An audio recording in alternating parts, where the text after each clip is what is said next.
ดังนั้นเมืองเชียงใหม่เฮาวันนี้โป่งวัดเมืองลำเดือนหน้าวันที่23จะโป่งวัดมือเงินกอง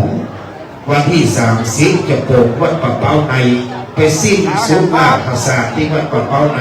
ไปปัจจาประตูนายาดังนั้นในเขตเวียงของเราเหลือ2วัดนะครับเหลือวัดมือเงินกองกับวัดปะเป้านับจะได้ล่าภาษาไปส่งสการออกทั้งประตูเสียงปุ่มขอตั้งพระคุณหาซุ้มสุภการโป่งในวัดแปลงภาษางามแปลงภาษาน้อยจะตัวทิศแห่งวุฒิมาขับตอนที่จะประชุมเพื่อจริงจะร่ำประสาทผู้ฟังว่าเพื่อมีธรรมเนียมปฏิบัติอย่างไรมาตอนนี้ห้ามไม่น้อยก่อนแห่งวุฒิมาเลยคนจะมานะห้ามกล่าวมาตอนนี้ไปเป็นส่วนหนึ่งได้กล่าวถึงธรรมเนียมการโปรงศพแห่งครูบาพระมหาธีระไว้ก่อนนะครับเดี๋ยวรอความพร้อมให้คณะสงฆ์ในเวลา13 นาฬิกาตรงในขณะนี้เราก็จะได้เริ่มได้ดังนั้นถ้าหากว่าคนมีศาสนกิจก็จะคงจะติดตามหลับโดยมาที่หลังดังนั้นก็จะได้มีการสวดพระพุทธมนต์อยู่หลายประการอยู่นะครับและตอนนี้ได้เวลาอันสมควรแล้วจะได้ประกอบพิธีการบำเพ็ญกุศลในภาคบ่ายเพิ่มสมัยการจีตาก่อนพระราชทานเพลิงศพตามจารีตที่บ้านกองเมืองอย่างนครเชียงใหม่เราจีตาถึงตั้งพระภูผาสุภการอดีตเจ้าคณะตำบลย่างเผือกปาตันอดีตเจ้าวาดวัดเมืองลำอายุ68 พรรษา 43ได้เวลาอันสมควรแล้วกระผมเรียนเชิญท่านอาจารย์ชัยฤทธิ์วังนักประภาได้พึงวางบำเพ็ญกุศลของพระครูสมบูรณ์กันพระปาพระครูบาเจ้าพระเมตตาร่วมทำบุญมาอีก50,000 บาทดังนั้นวันนี้ขออาจารย์ชัยฤทธิ์วังนักประภาในนามศิษย์พระครูบาเจ้าเรืองแห่งวัดบันเด็กสลีศรีเมืองแกนได้เป็นต้นเป็นประธานจุดธูปเทียนเครื่องนมัสการบูชาพระรัตนตรัยสาธุชนน้อมประนมมือขึ้นไหว้พร้อมกันนะครับสำรวมกายสำรวมวาจาสำรวมใจตั้งจิตให้เป็นสมาธิอาจารย์ชัยฤทธิ์วรรณประภาจุดธูปเทียนบูชาพระรัตนตรัยบูชาซึ่งพระพุทธคุณคุณแห่งพระพุทธเจ้าบูชาซึ่งพระธรรมคุณคุณแห่งพระธรรมเจ้าบูชาซึ่งพระสังฆคุณคุณแห่งพระสังฆเจ้าอันเป็นรัตนดวงแก้ว3 พระองค์เป็นที่สักการะแห่งมนุษย์ชนคนเทวดาทั้งหลายจากนั้นนิมนต์ท่านอาจารย์พระครูสมุทรจักรคิดฉันทโกเจ้าคณะตำบลย่างเผือกปาตันอันได้สืบจากหลวงพ่อพระครูผาสุภการได้นามเจ้าคณะผู้ปกครองสงฆ์ของตำบลนี้ได้จุดธูปเทียนเครื่องทองน้อยด้านหน้าภาพถ่ายแห่งพระครูผาสุภการและบูชาสรีระสังฆธรรมขอติดพระดวงวิญญาณแห่งพระครูผาสุภการทุกลุงสำราญได้อยู่สถิตเสถียรสำราญในติพยัคฆ์พิมานใดขอได้โปรดรับรู้รับทราบเป็นปัตตาอนุโมทนาว่าบัดนี้คณะสงฆ์อำเภอเมืองเชียงใหม่ตำบลช้างเผือกปัตตันตำบลสามผีเสื้อฟ้าห้างและคณะสงฆ์แม่ปูคาสักกะเปงบรรลักตุลุศรัทธาทั้งหลายมากินใหญ่ตั้งหลวงปอยล้อคือสมหน้าสมตาสมบารมีตุลุที่ทำไว้แล้วบัดนี้ท่านอาจารย์พระครูสมุทรจักรคิดฉันทโกได้เป็นผู้จุดธูปเทียนเครื่องทองน้อยเป็นเครื่องบูชาอาจาริยคุณธูปเทียนดอกไม้ขอบูชาต่อพระรัตนตรัยเราจะน้อมกราบพระสาธุชนกราบ1กราบ2กราบ3อิมินาสการเรนะพุทธังอภิปูชยามาอิมินาสการเรนะธัมมังอภิปู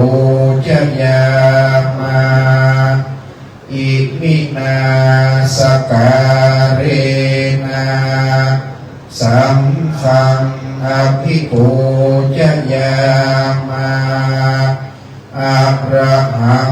สัมมาสัมพุทโธภควาพุทธังภวันตังอภิวาเทมิสวากขาโตภควตาธัมโมธัมมังนัมมัสสามิ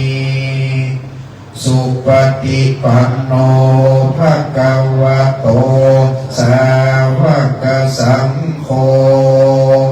สังฆังนัมมามิ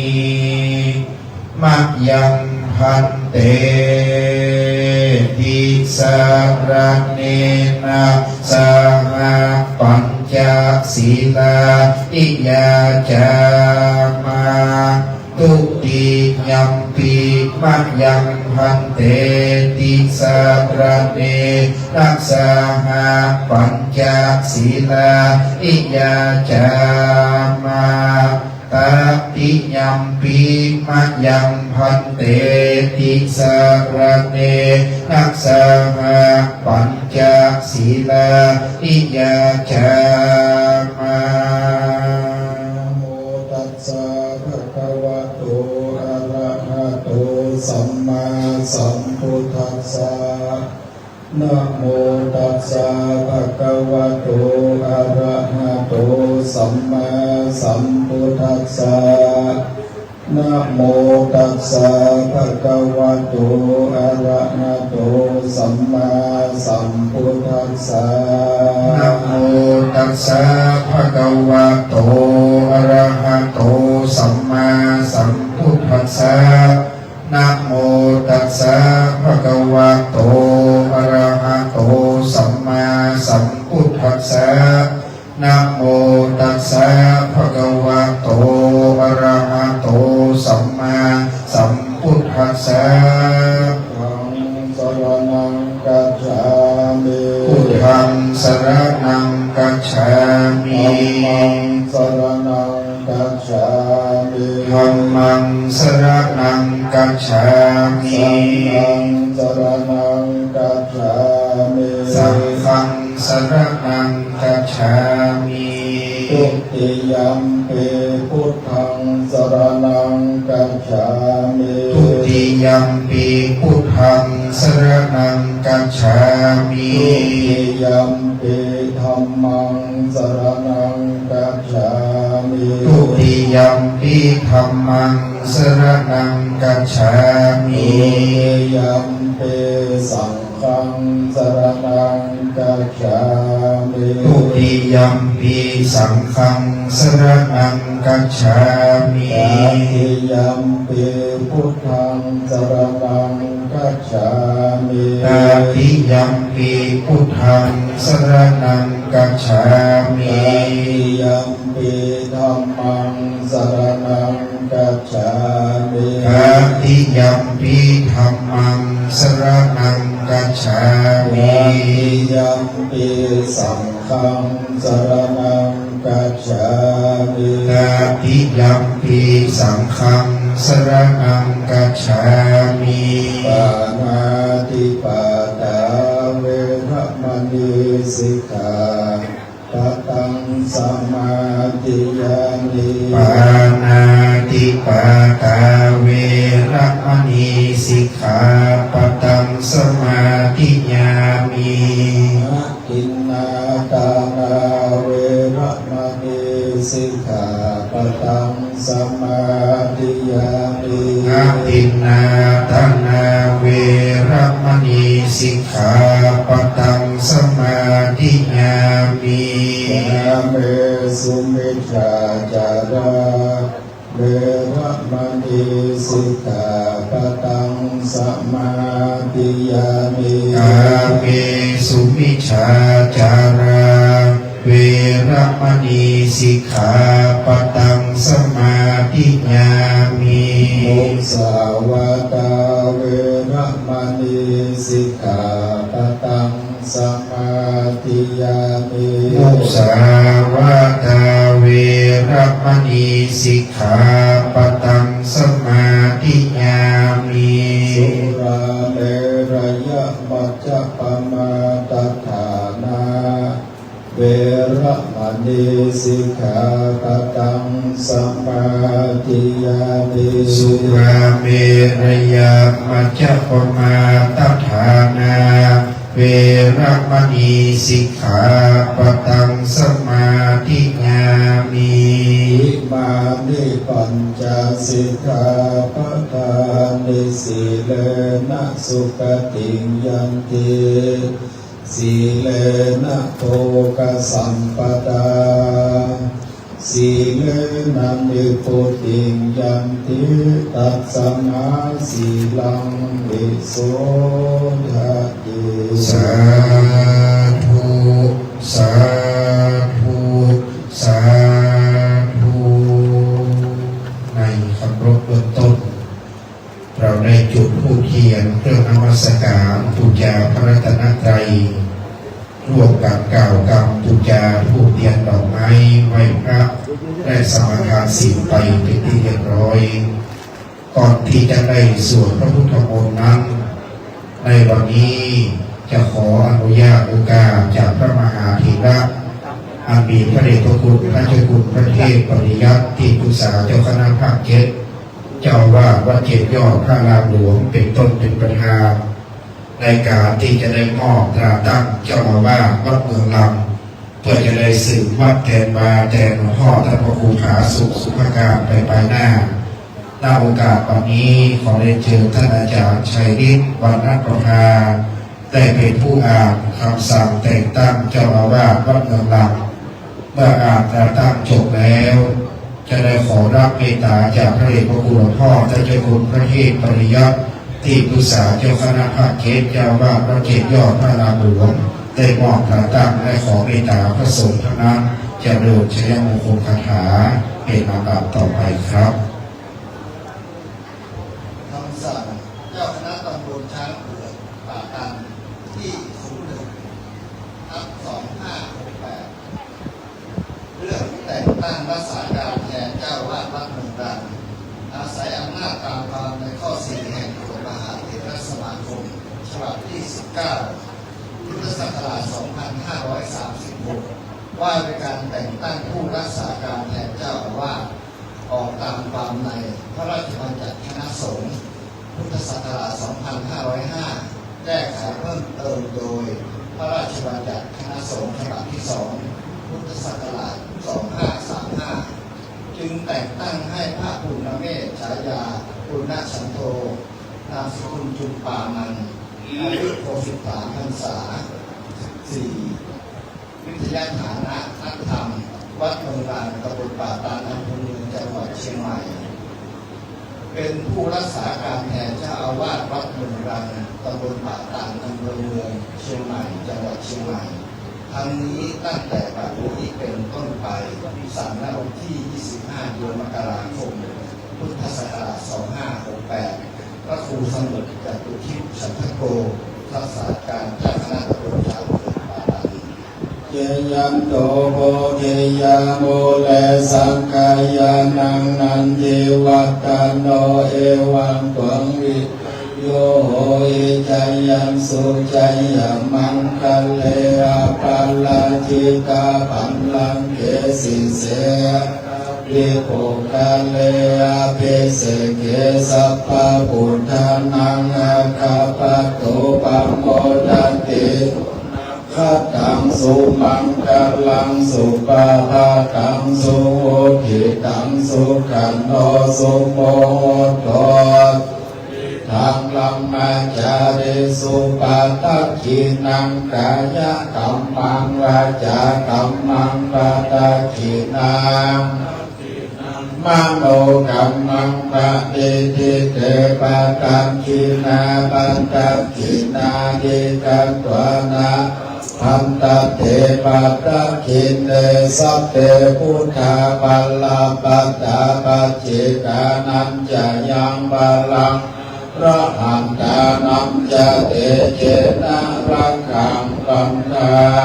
มิสัพพะโสกราบนมัสการขอบพระคุณพระเดชพระคุณหลวงพ่อ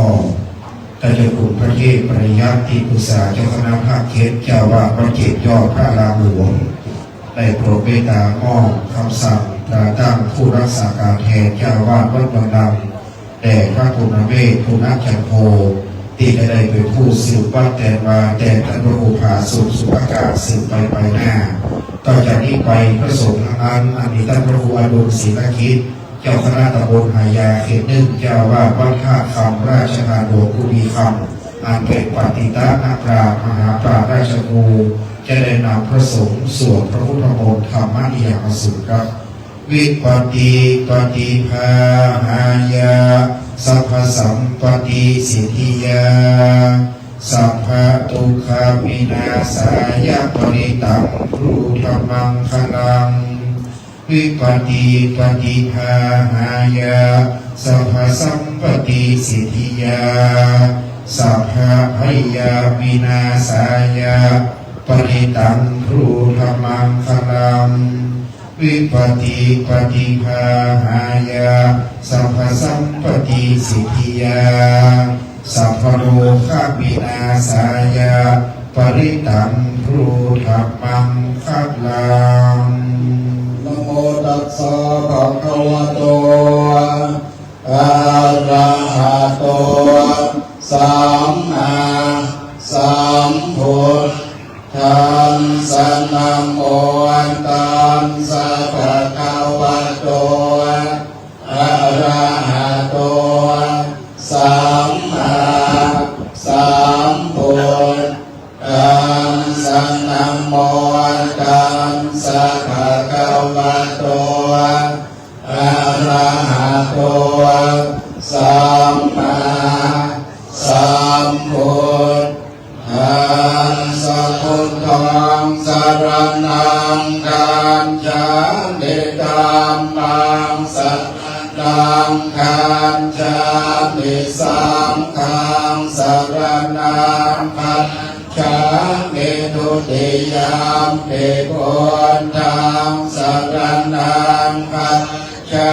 มิทุติยามปิธัมมังสรณังคัจฉามิทุติยามปิสังฆังสรณังคัจฉามิตติยามปิพุทธังสรณังคัจฉามิตติยามปิธัมมังสรณังคัจฉามิตติยามปิสังฆังสรณังคัจฉามิยถาภิเสลาภิปุลานาปังอัญจปัปปตาสมันตาอนุปาริยโยเนปเทตาจตุติสาเอวังฉลาจมันตุจะอธิวัตตันติปาติโลกาติเยปรามเนเดเสสนเดจันดาลาโกกุเสนะเกณจิปาริวัตเชติสัมภเมวาทิมัตตตินาตาตามาเกนังพรวมินาราชานังนาปานติยานติมันตาโยเทนะสากาเชตุทะเนนาวาตาสมาธิวันติโตโปโสสัมปันสัมมาตัมมาตันโตเทธรรมเมจะสังเขจะทิโรสัทธังติเมสเยโยธรรมจาริกายเยนะวาจายะอุทเจตัสสะอิเทวะนังปัสสัมสันติเปจะสังเคปะโมทัพพิยันสสันทาตถาเตอะจ ลาสุปฏิทิตาสิยายามสักการยานังอริยการตังปัสสังสิตังสัมเพปัสสะโทยามสัตถิอุจุโภตัญจะกัสสนังอัคคเลโตทิตังอาหุอะโภคันตังสัจเชียวิตังตัสมาสัพพันจะศีลันจะปัสสะทังธรรมทังสนังอนุโยนเชธรรมเมธาวิสรังพุทธานาสาสนันเอวเมสุตังเอกังสัมมายังปะคะวาสาวาทิยังวิหารติเชตวันเนอนาถเกียนติตังสะอาราเมตตาลังโขภะคะวาโคอามันเตสิกิตวติภะทันเตติเตภิกขุภะคะวะโตปัญจโสสุภะคะวะเอกขโวจะอุปาทาวาภิกขเวตถาคตานังอนุปาทาวาตถาคตานังทิตาวาสัทธาตุธัมมังทิตตาธัมมัญญิยามัตตาสัมเพสังขาราอนิจจาติกังตถาคตอภิสัมโพชติอภิสัมเมติอภิสัมโพชิตวาอภิสัมเมตวาอาเจกติเตเสติปัญญเปติปันทะเตติวิวรติวิปัจจติอุตตานิกโรติสัพเพสังขาราอนิจจติอุปาทาวาภิกขเวตถาคตา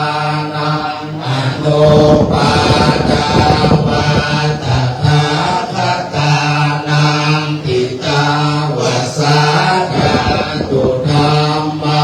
ทิตตาธัมมนิยามัตตาสัพเพสังขาราทุกขา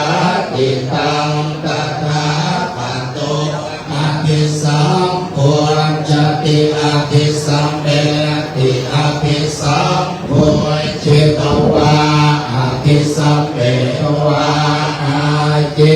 คติเทเสติปัญญเปติปันทะเปติวิวัรติวิมัจจติอุตตานิยังกโรติสัพเพสังขาราทุกขาติอุปาทาวาภิกขเวตถาคตานังอนุปาทาวาตถาคตานังทิตาวาสัทธาตุธัมมาทิตตาธัมมนิยามัตตาสัพเพธัมมาอนัตตาติตังตถาคตอภิสัมโพชติอภิสัมเมติอภิสัมโพชิตวาอภิสัมเมตวาอาเจกติเตเสติปัญญเปติปัฏฐะเปติวิวัรติวิปัจจติอุตตานิกโรติสัพเพธัมมาอนัตตาติอิทธมโวจะภะคะวาอัตตมนาเตปิโก ทินันทุนติสัมเพสังขาราอภิจาติยถาปัญญายปัสสติอัตติเพียรตติทุกเข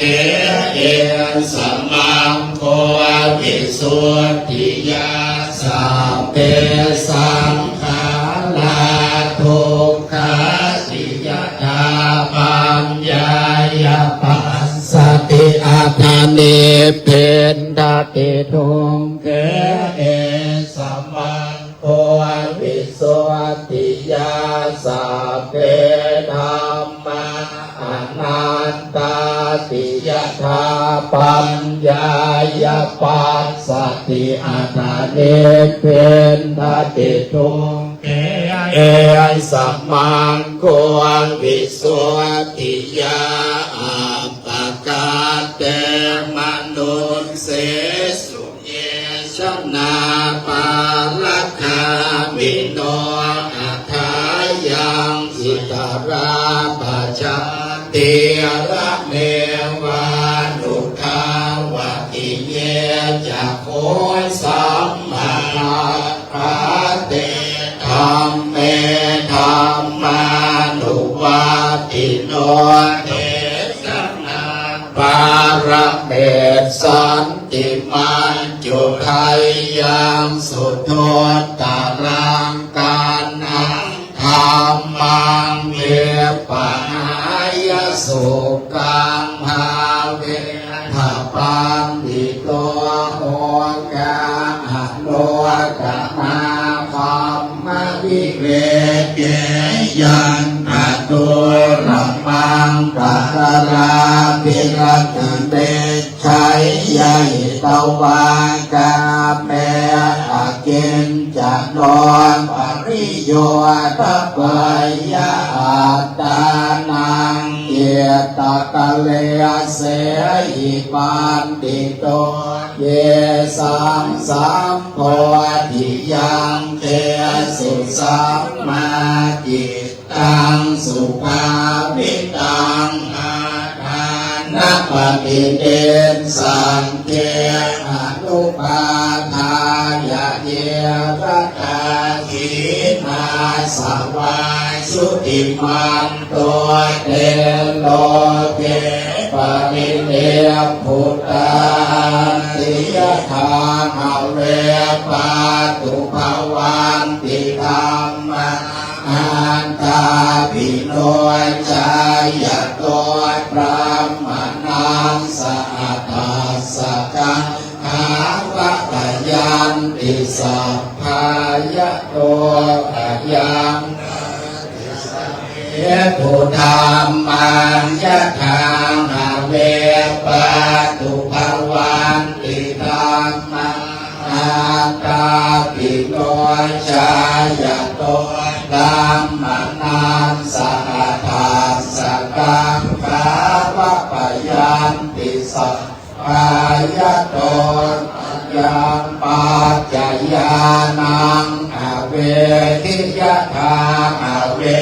ปาตุภาวันติธัมมาอาตาปิโนชายะโตพระมนัสสะปะยังติภาติโสลาเสนังโสโรวะโอภาสยมันตาริกันติอภิชาปัญญายาสังขาราสังขาราปัญญายานัญญาณังเกณญาณปัญญายานามารูปังนามรูปปัญญายาสัลลายตานังสัลลายตานาปัญญายาพันโสพันสัพปัญญายาเวทนาเวทนาปัญญายาตัณหาปัญญายาอุปาทานาอุปาทานาปัญญายาภะโว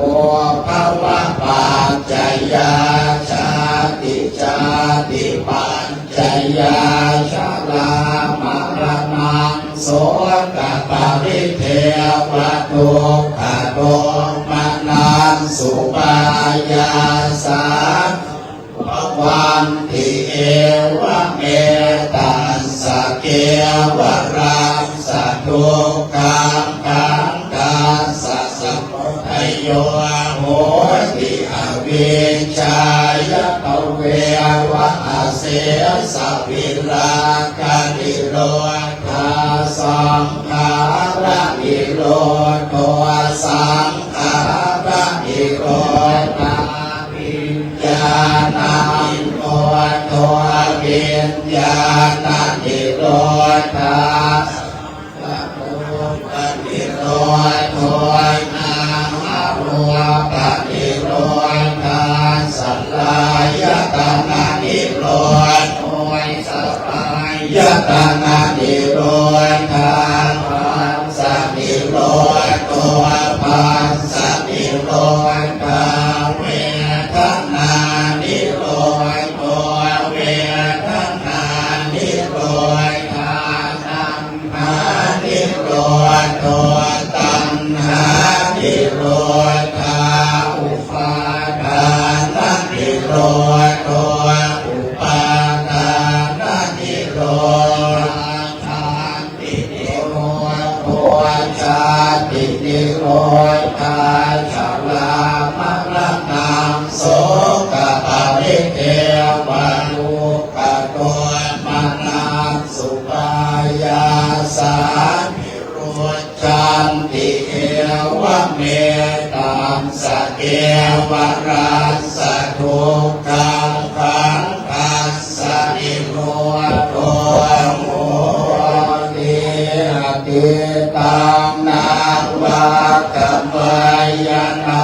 ปฏิกังเกอนาปกังยตติตังปะเยนันตังอาปาตันจะอนาคตังปัจจุบันนันจะโยตัมมันตันทาวิปัสสติอสังกิลังอสังกุตังตังเกตามโนหะเยเจวะเกจนาตัมปังโกสัญญามัตตนังสุเวนะอิโนสังฆลันเตนะมหาเสเนนะมัจจุนาเอวะวิหาริมาตาติงอโหราตมาตันติตังตังเวปันเทกะรันตัวสิตัวอาเจกะเตมุนีภวตุสัพพมังคลังลังพันตุสัพพะเทวตาสัพพะพุทธานุภาเวนัสสตาสุเทภวันตุเตภวตุสัพพมังคลังลังพันตุสัพพะเทวตาสัพพะธัมมานุภาเวนัสสตาโสเทภวันตุเตภวตุสัพพมังคลังลังพันตุสัพพะเทวตาสัพพะสังฆานุภาเวนัสสตาโสติภวันตุเต หลวงพ่อท่านพระครูอนุศิลเกตเจ้าคณะตำบลพญาเจ้าว่าวัดท่าคำได้นำพระสงฆ์สวดพระพุทธมนต์ธรรมปิยามาสู่ได้จบลงไปเรียบร้อยต่อจากนี้ไปจะได้เป็นการกล่าวคำถวายเครื่องกัปปิยพันธ์สังเกตเนื่องด้วยในภาพเจ้าได้สุมาคตาได้โอกาสเวตาตามอริยธรรมเนียมประเพณีเราไปเป็นที่เรียบร้อยตั้งนะโมสามจบพร้อมกันนะครับ นะโมตัสสะภะคะวะโตอะระหะโตสัมมาสัมพุทธัสสะนะโมตัสสะภะคะวะโตอะระหะโตสัมมาสัมพุทธัสสะนะโมตัสสะภะคะวะโตอะระหะโตสัมมาสัมพุทธัสสะอิมานิมะยังพันเตกัปปิยพันดานิสังปริวารานิภิกขุสังคัสสะโอโมชยามะ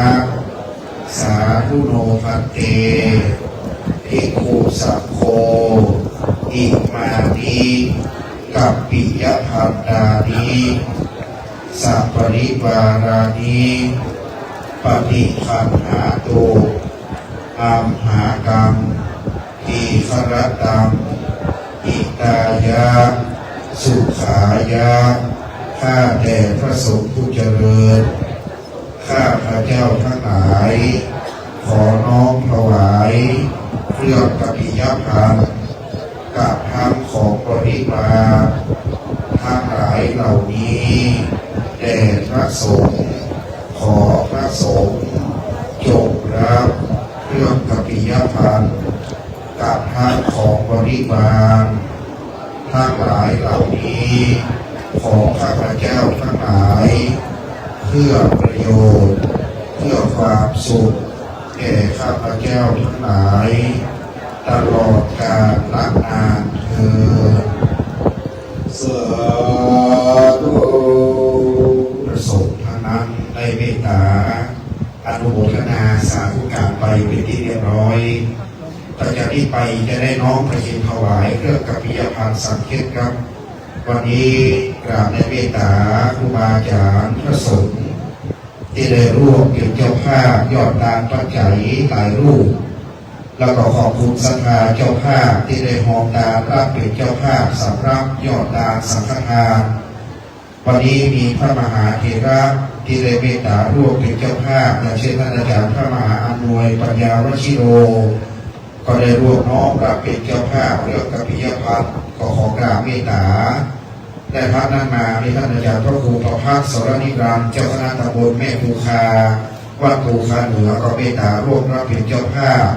ท่านอาจารย์พระมหาวิษณุจารุธรรมโมวัดเกตดินท่านอาจารย์พระมหาประเสริฐพัฒจาโรวัดประแพง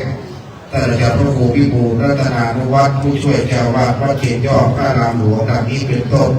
ก็ขอน้อมกราบในบารมีธรรมแห่งพระสงฆ์ทุกรูปที่ได้โปรดเมตตาเป็นเจ้าภาพร่วมรับเป็นเจ้าภาพสังฆทานและปัจจัยและขออนุโมทนาต่อสาธุชนผู้มีเกียรติผู้ทรงเกียรติได้เพื่อเกียรติน้อมรับเป็นเจ้าภาพในการประกอบพิธีตอนบ่ายจากนั้นจะนำเรียนรายนามจะประกาศรายนามไปเรื่อยๆเมื่อได้ยินรายนามแล้วขึ้นมาด้านบนศาลาบำเพ็ญบุญมาถึงกองประเคนกองผู้ใดประเคนเสร็จแล้วกลับที่นั่งรับรองดื่มนะครับอันดับแรกเกียรติกับพระพุทธเดชเชิญท่านอัศนีบุรณุปกรณ์ท่านนายกเทศมนตรีนครเชียงใหม่ได้น้อมนำถวายสำหรับการพระพุทธต่อองค์สมเด็จพระสัมมาสัมพุทธเจ้าเพื่อหน้าต้นองค์บูชาเป็นพุทธภูมิที่นครเชียงใหม่ได้เกียรติเดินทางมาเป็นประธานน้อมนำถวายเบื้องหน้าพระพุทธปฏิมากรครับจากนั้นเบื้องหน้าอาสงฆ์ด้วยความเคารพจะได้เรียนเชิญอาจารย์ชัยฤทธิ์วรรณประภาอาจารย์นพวรรณวรรณประภาถวายเริ่มต้นตั้งแต่อาจารย์หลวงพ่อวัดเกศย่อหลวงพ่อวัดโกศิลป์เป็นต้นมานะครับต่อไปในนามของหลวงพ่อคณะสงฆ์สังฆเพลงเรียนเชิญท่านนายกจรุเกียรติชัยสาวกท่านนายกเทศมนตรีตำบลแม่ภูคาอำเภอสังฆเพลง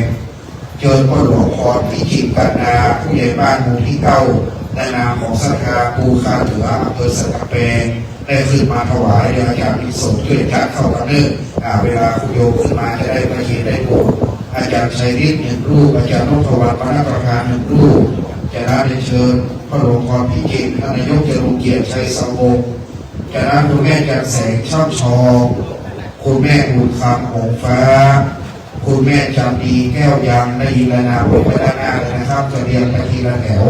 อย่าลืมที่อาสงด้านขวาด้วยนะครับมีพระมหาเถระนั่งอาสงเรียงที่ด้านขวาในทิศเหนือด้วยแม่จำดีแก้วยังพ่อคำรูสมพินิจ เชิญคุณแม่ชุ่มใจธรรมวงศ์ครอบครัวคุณพิพัฒน์พงษ์พิพัฒน์ประธานชุมชนเมืองลำครอบครัวลูกหลานแม่อุษาวงศ์ชรัตน์ครอบครัววงศ์ตระกูลปีชาเกี่ยวศรีมาน้อมนำถวาย1 ชุดครับจากนั้นเรียนเชิญคุณแม่จันโสมศักดิ์ฤทธิรนคุณจำลงคุณบุญเรืองสุวรรณนาถพระนางเกศรีพระนางดินสมเทปินแม่เรือนคำแก้วมณีคุณครูจุฑารักษ์สมบัติคุณนัชชาถาสกุลคุณสมพรคุณสุนีแซ่โลอาจารย์วสันต์อาจารย์สิริพรชัยวงศ์คุณอำนวยพรชัยวงศ์คุณเพ็ญจันทร์แดงคำดีอาจารย์กำพรอาจารย์นำพันธ์เชื้อเกียรติตนท่านทันตแพทย์ประกิตคุณอภิการศิลปพานนท์อาจารย์ประกิตอาจารย์พรทิพย์วงศ์ชรัตน์ท่านแพทย์หญิงพายาทีมอารยาคุณอาจารย์ธัญญาชมวิไล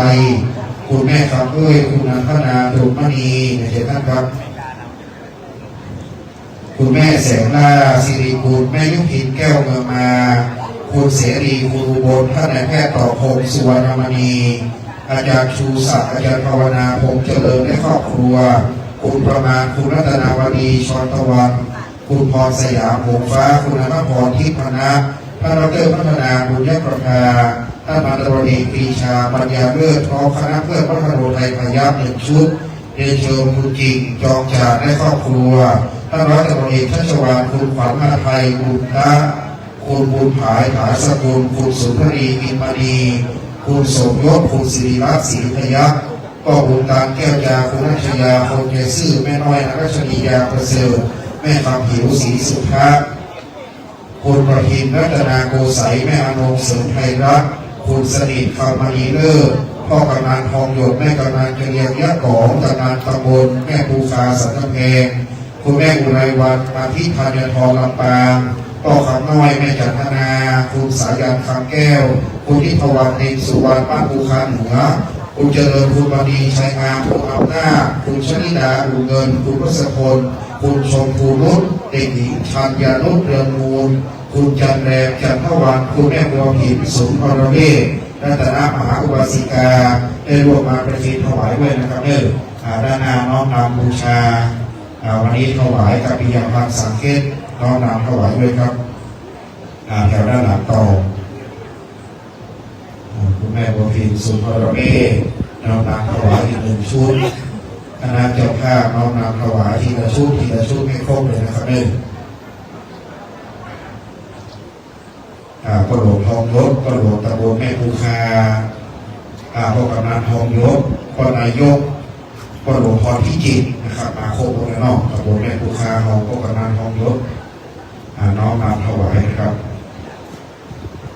ด้านนี้ครบนะครับด้านนี้ครบด้านหลังครบขอบคุณคณะเจ้าภาพแบบเริ่มประกินกับเขียนเลยขอบคุณครับ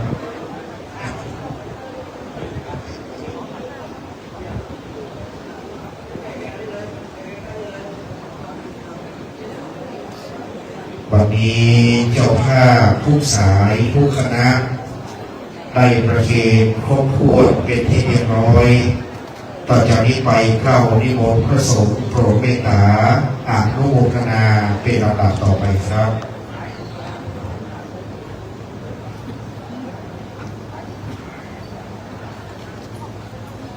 ยะถาวาริวหาปุราปาริปุเรนติสาคารังเทวะเมวะอิโตทิตังเปตานังอุปัฏฐปฏิอิจิตังปฏิตังตุมหังคิปะเมวะสมิจฉตุสัพเพปุเรนตุสังกปาจันโทปนรโสยะถามณิโชติรโสยะถาติโยเมวันจันโตสัพพะโลโกวินาสตุมาเตภวันวันตรายโยสุขิกายุโกภวสัมเพียรติโยวิวัชชั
วันโอ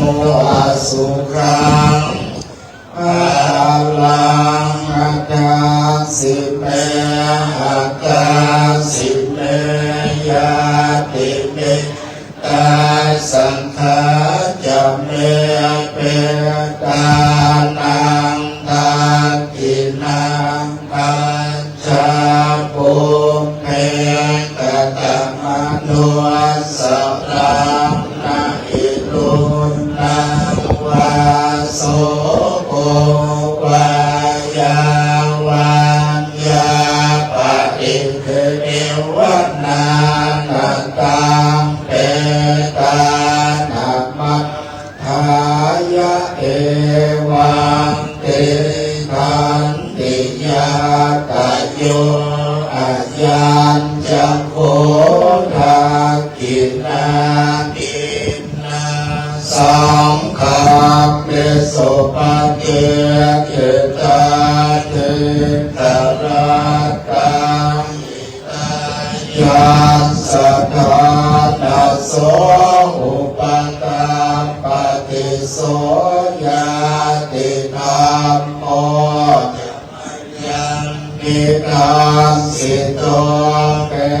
ตานะปูชาจักตาบุราลา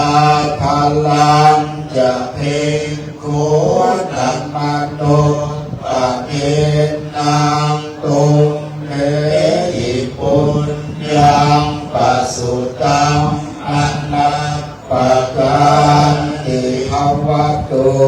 สัมปะมังคลังลันทันตุสัพพะเทวตาสัพพะพุทธานุภาเวนัสสทธาโสติภวัตุเตภวตุสัพพะมังคลังลันทันตุสัพพะเทวตาสัพพะธรรมานุภาเวนัสสทธาโส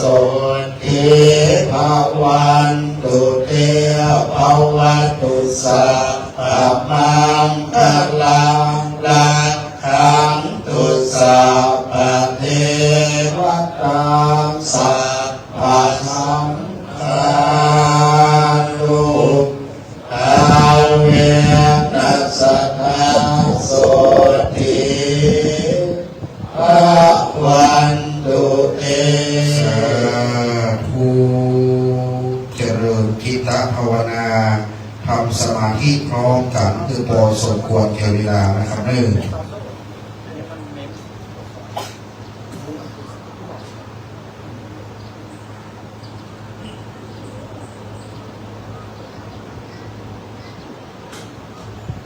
พอสมควรแก่เวลาตั้งคำปรารถนาอยากน้ำแผ่เมตตาพร้อมกันสืบไปอิตังดานากัมมังนิปปานาปัจจยโยโหตุโนนิจังอิตังศีลามังนิปปานาปัจจยโยโหตุโนนิจังอิตังภาวนากัมมัง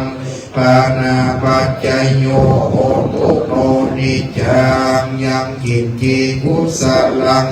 ตัปปังกัมมังสัพเพหิกะเตหิกะตังปุญญังโนอนุโมตุสุนันตุโหนโตเยเทวาอัสสมิงหาเนยติตาติขายุกาสัทธาโหนตุสัพพะสัตตานังสุขีตานังปาริหารันตุมาตาปิตาสุขิตาโหนตุข้าพระมุงจันตุสัพเพยาตากาสุขิตาโหนตุข้าพระมุงจันตุสัพเพอัญญากาสุขิตาโหนตุทุกขาพระมุงจันตุสัพเพปิสาสัพเพยัคขาสัพเพเปตาตาโหนตุทุกขาพระมุงจันตุสัพเพนัคขตาสุขิตาโหนตุทุกขาพระมุงจันตุสัพเพเทวาสุ โอนโตตุขาปะมุญจันโตสัพเพอาจาริโยปัจชายาสุขิตาโอนโต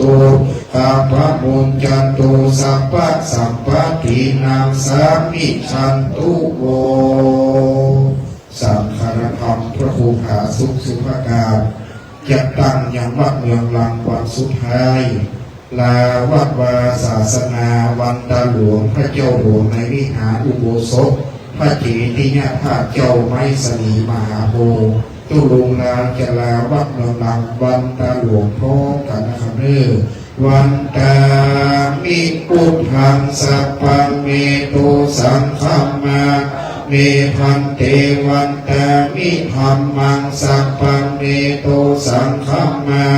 เมพันเตวันตามิสัพพังสัพพังเมโตสังฆัมมาเมพันเตวันตามิกัลลูอุปัชฌายะจริเยสัพพังเมสัพคัมมาอะเมพันเตวันตามิกัมมัฏฐานังปัมเมโตสังคัมมาอะเมพันเตวันตามิอาราเมทักสีมายังสัพพังเมโตสังคัมมา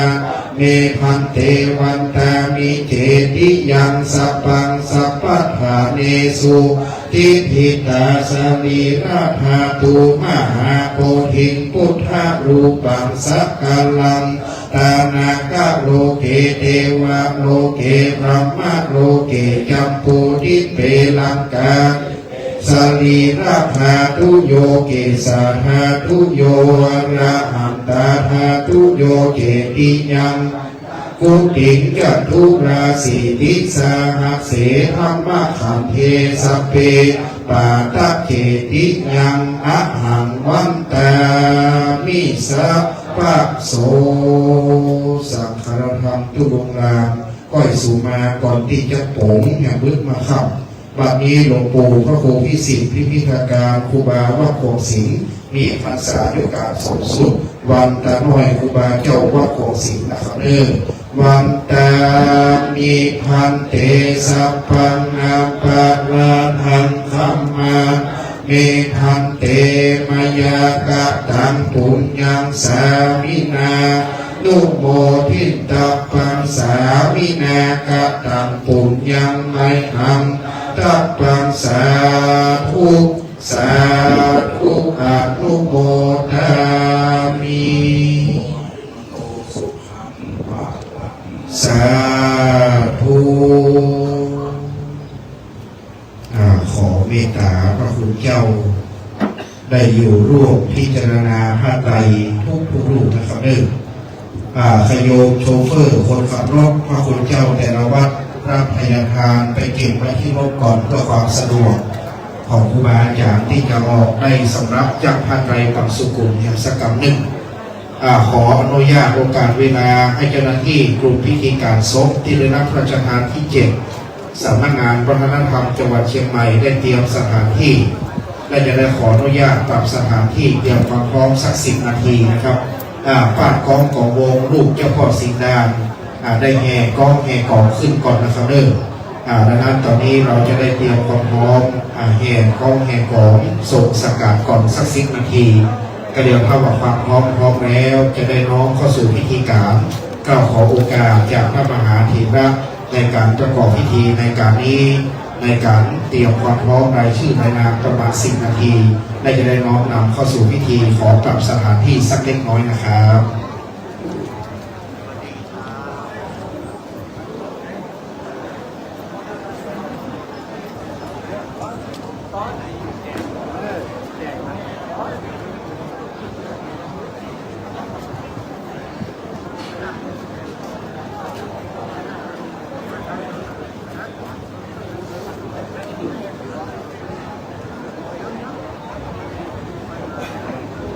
นี่ยำได้โคตรตลอด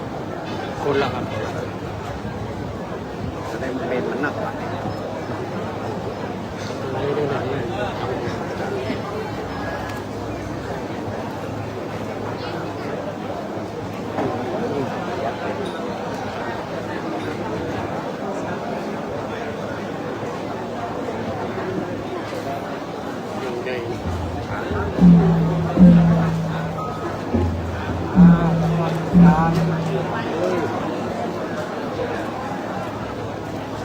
ไห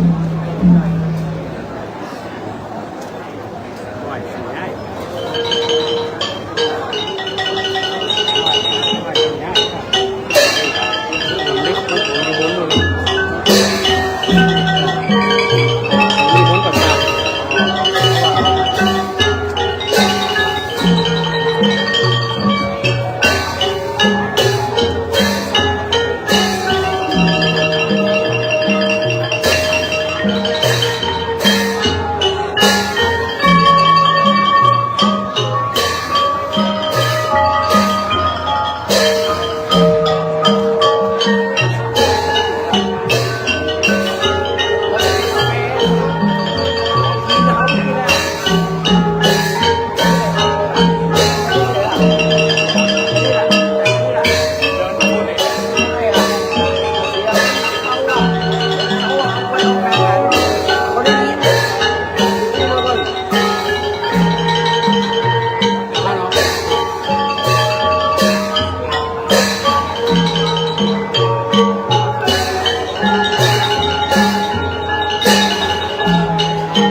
สู่พิธีการในลำดับที่สองครับสำหรับในขณะนี้นั้นคณะสงฆ์พระมหาเถระซึ่งมีพระเดชพระคุณท่านเจ้าคุณพระเทพปริยัติที่ปรึกษาเจ้าคณะภาคเจ็ดเจ้าวาดวัดเจ็ดยอดพระรามหลวงเมตตาเป็นต้นเป็นประธานที่ในศาลาอาคารใหญ่พระเดชพระคุณท่านเจ้าคุณพระภาวนาธรรมาภิรัตน์วิปัสสนาธุระหลวงพ่อเจ้าคณะอำเภอเมืองเชียงใหม่เจ้าวาดวัดลำเปิงตะโปธารามพระเดชพระคุณท่านเจ้าคุณอาจารย์พระสิทธิวชิรานุกูลรองเจ้าคณะอำเภอเมืองเชียงใหม่วัดพระธาตุประโสเทพราชวรวิหารพระเดชพระคุณท่านเจ้าคุณอาจารย์พระสุธีวัชรบัณฑิตผู้ช่วยศาสตราจารย์ดร.เมตตาเดินทางมาถึงพร้อมด้วยหลวงพ่อเจ้าคณะอำเภอรองเจ้าคณะอำเภอหลายอำเภอได้เมตตาเดินทางมาถึงการและบัดนี้ก็ขอน้อมถวายการต้อนรับนะครับซึ่งในขณะนี้เราได้เตรียมความพร้อมที่ได้ดูแลถวายการอุปถากพระสงฆ์ครูบาอาจารย์วันนี้ท่านเมตตาครับพิธีการเรียบร้อยงดงามวัดเมืองลังเป็นวัดใหญ่ครับเป็นวัดสำคัญของเมืองเชียงใหม่วันนี้ท่านอัศนีบุรณุปกรณ์ท่านนายกเทศมนตรีนครเชียงใหม่ด้วยความเคารพท่านนายกใหญ่ของพวกเราเป็นที่เคารพนับถือได้ให้เกียรติเดินทางมาเป็นประธานท่านสมาชิกสภาประธานสภาหลายท่านครับของนครเชียงใหม่วันนี้ท่านสภ.ผู้ท่านได้ร่วมงานมาโดยตลอดเป็นที่เคารพนับถือและวันนี้ประสานร่วมกับเทศบาลของแม่ปูคาอำเภอสันกำแพงท่านนายกจรูญเกียรติชัยเสาวงศ์พระวัตุลุงลามหรือพระครูผาสุขสุภการในท่านเป็นหน่อเนื้อเชื้อไขชาติภูมิถิ่นกำเนิดเกิดที่สันกำแพงแต่มาตุภูมิแม่ปูคาได้มาอยู่โปรดเมตตาศรัทธาในเวียงนะครับเขาเรียกว่าเวียงเชียงใหม่เมืองลังนี่เป็นบ้านเมืองประวัติศาสตร์หลายอย่างเพราะชื่อนามกล่าวว่าเมืองลังนับตั้งแต่บรรพชนชาวไทยเขินชาวไทยลื้อชาวไตเมืองยองได้อพยพมาในยุคที่พระเจ้าหลวงกาวิระฟื้นม่านเชียงใหม่เชียงใหม่ตกอยู่ภายใต้การปกครองของพม่า200 กว่าปีนับแต่บัดนั้นนี่เจ้าหลวงกาวิระได้ฟื้นม่านเมืองเชียงใหม่ขับไล่ม่าน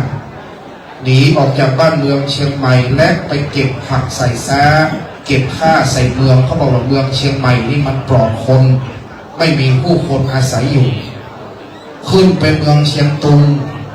ไปที่เขมรัตนครเชียงตุงเอาชาวไทยเขินนะครับ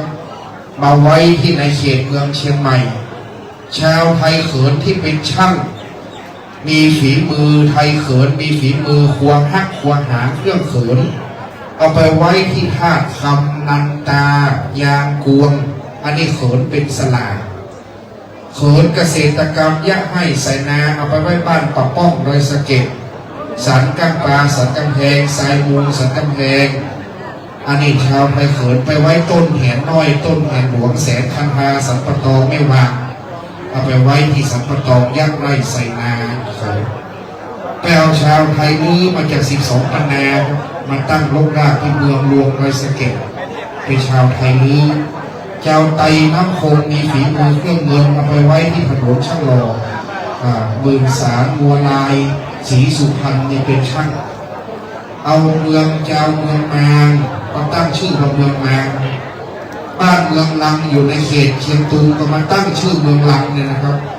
ลูกแต่เมืองขอนก็เมืองขอนสันทรายเมืองวัดเมืองเลนก็มาจากลายหน้าพลังเป็นบ้านเมืองประวัติศาสตร์ที่ย้ายมาในยุคเก็บผักใส่ซ้าเก็บข้าใส่เมืองรุ่งเรืองวัฒนามาแต่การก่อนใส่ชื่อนามเดิมย้ายแต่เมืองลังเมืองเชียงตุงมาตั้งชื่อเมืองนี้ว่าบ้านเมืองลังดังที่ย้ายมาปรากฏให้เห็นวันนี้หลวงพ่อพระครูผาสุขสุภการท่านเป็นเจ้าคณะตำบลถึงแก่มรณภาพไปยี่ยังเมืองเชียงใหม่ว่าเจ้านายภิกษุสงฆ์ยามปกโปรงวายชีวาประเพณีชาวพาราสร้างปราสาทสูงเรืองรองครับ ดังนั้นการพรรณนาอีกหลายอย่างจะพรรณนาให้ฟังเพื่อว่าห้ามประสาทให้ฟังในตอนค่ำนะเกรงว่าห้ามไปพบมาค่ำของมาโปรดจุลุละดังนั้นจะกักไว้ก่อนมาฟังมาตอนเย็นหนึ่งวันนี้ครับได้เวลาอันสมควรครับพิธีการจัดเตรียมเรียบร้อยวันนี้ผู้เชิญพระไตรเป็นแม่บ้านสตรีสาวงามของเมืองลังเชียงใหม่จะเป็นผู้เชิญพระไตรปฏิบัติหน้าที่ตั้งแถวนะครับอากาศอาจจะร้อนครับแต่ว่าโชคดีเทวดาว่ากำลังเพื่อจะโปร่งทุลุงก็เลยหยาดน้ำฟ้าสายฝนลงมาคลายความร้อนไปได้บ้าง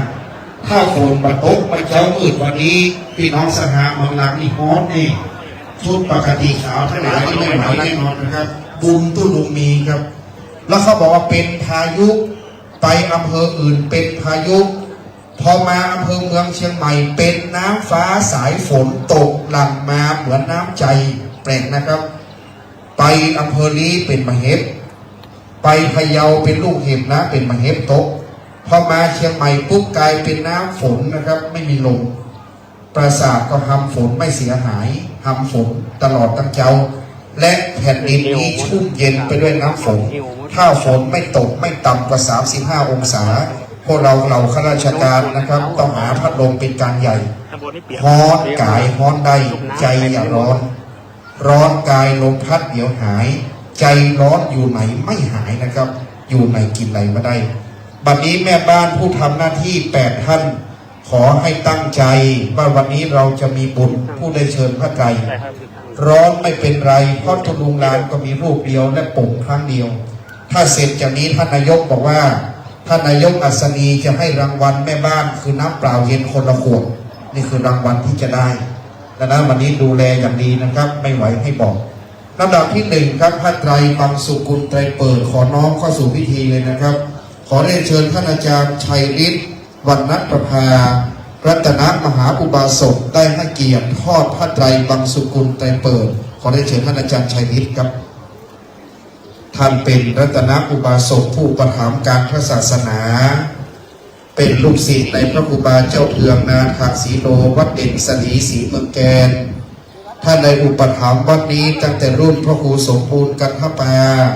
ได้อุปถัมภ์การพระศาสนาวัดเมืองลังมาแต่การต้นนะครับบัดนี้ท่านอาจารย์ชัยฤทธิ์ทอดพระไตรบังสุกุลไตรเปิดครับและด้วยความนอบน้อมกล่าวขอประธานอนุญาตกราบเรียนรัตนาพระเดชพระคุณหลวงพ่อพระเจ้าคุณพระเทพปริยัติที่ปรึกษาเจ้าคณะภาค7เจ้าวาดวัดเจ็ดยอดพระอารามหลวงจะได้โปรดเมตตาพิจารณาพระไตรบังสุกุลไตรเปิดณการบัดนี้ครับด้วยหลวงพ่อมีศาสนกิจนะครับวันนี้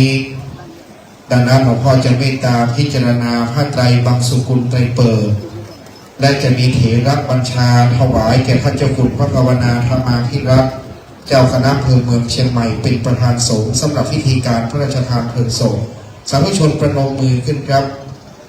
ประนมมือน้อมไหว้ตั้งจิตใสตั้งใจดีบารมีบังเกิดวันนี้มีการสอบบาลีของหลายแห่งที่พระรามหลวงหลายแห่งพระราชาคณะพระมหาเถระท่านปฏิบัติศาสนกิจนะครับหลวงพ่อพระเจ้าคุณวัดเจ็ดยอดท่านเป็นพระราชาคณะเมืองเหนือเรียกว่าตนเมตตาอบอุ่นร่มเย็นด้วยบารมีแห่งหลวงพ่อเสมอมาการบัดนี้สาธุชนน้องประนมมือขึ้นนะครับ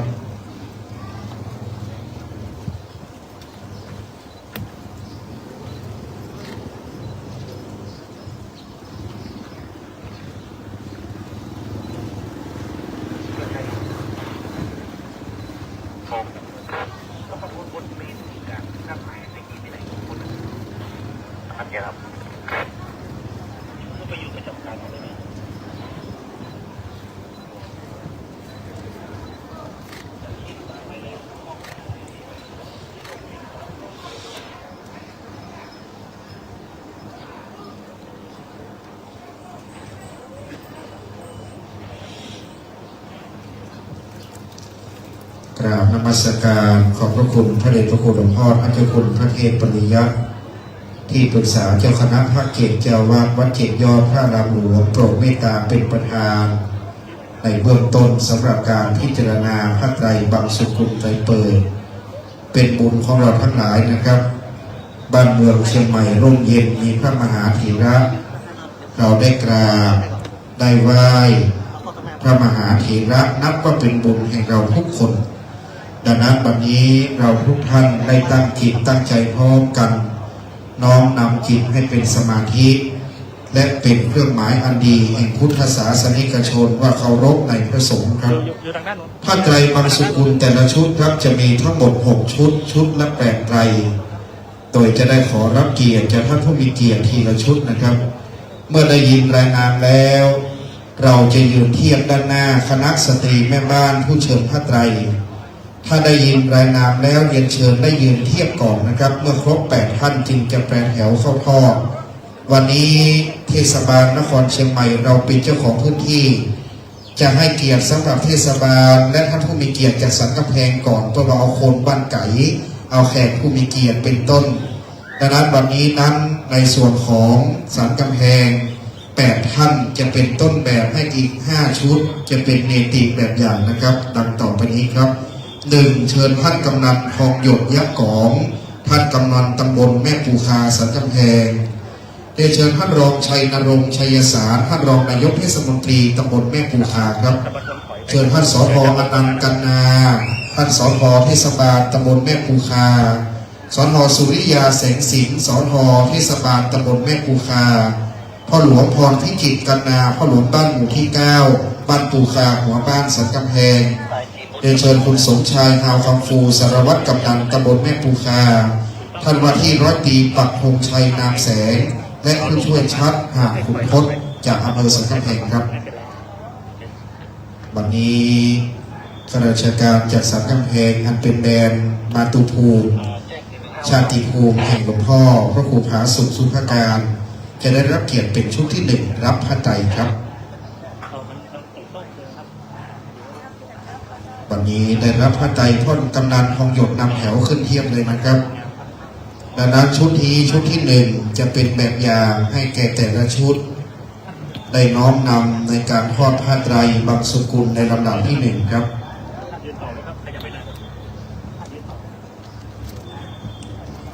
วันนี้เจ้าหน้าที่กลุ่มพิธีการศพที่ได้รับพระราชทานที่7สำนักงานวัฒนธรรมจังหวัดเชียงใหม่เราร่วมด้วยช่วยประสานงานหลายที่พิธีพระราชทานเพลิงศพ8จังหวัดภาคเหนือเรายึดถือเป็นแบบเดียวกันนะครับเป็นจารีตธรรมเนียมของล้านนาแต่ณวันนี้จึงตั้งปราสาทแก้วที่มานทองอันเรืองรองวิลาศงามสะอาดโสภาวิจิตราตามโบราณอาจารย์ทรงสการครูบาพระมหาเถระชุดที่1ครับก้าวกราบรัตนาพระเดชพระคุณพระเจ้าคุณอาจารย์พระสิทธิวชิรานุกูลรองเจ้าคณะอำเภอเมืองเชียงใหม่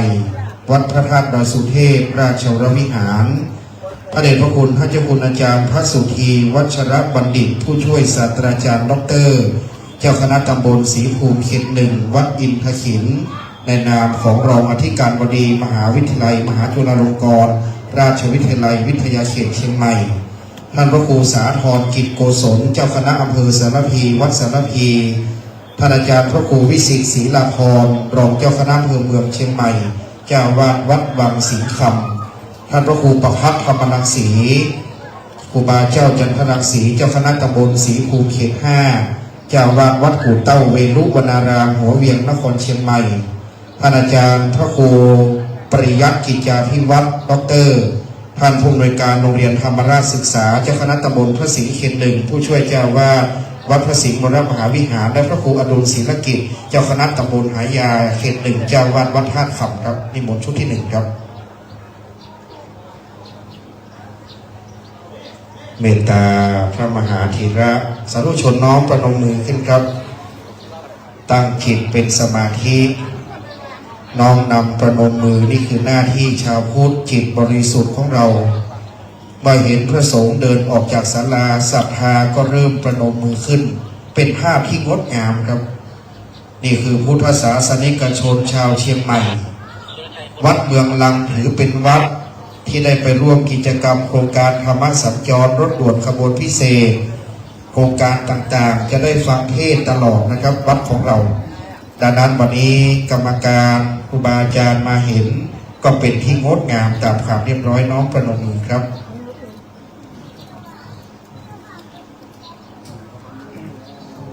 สังฆา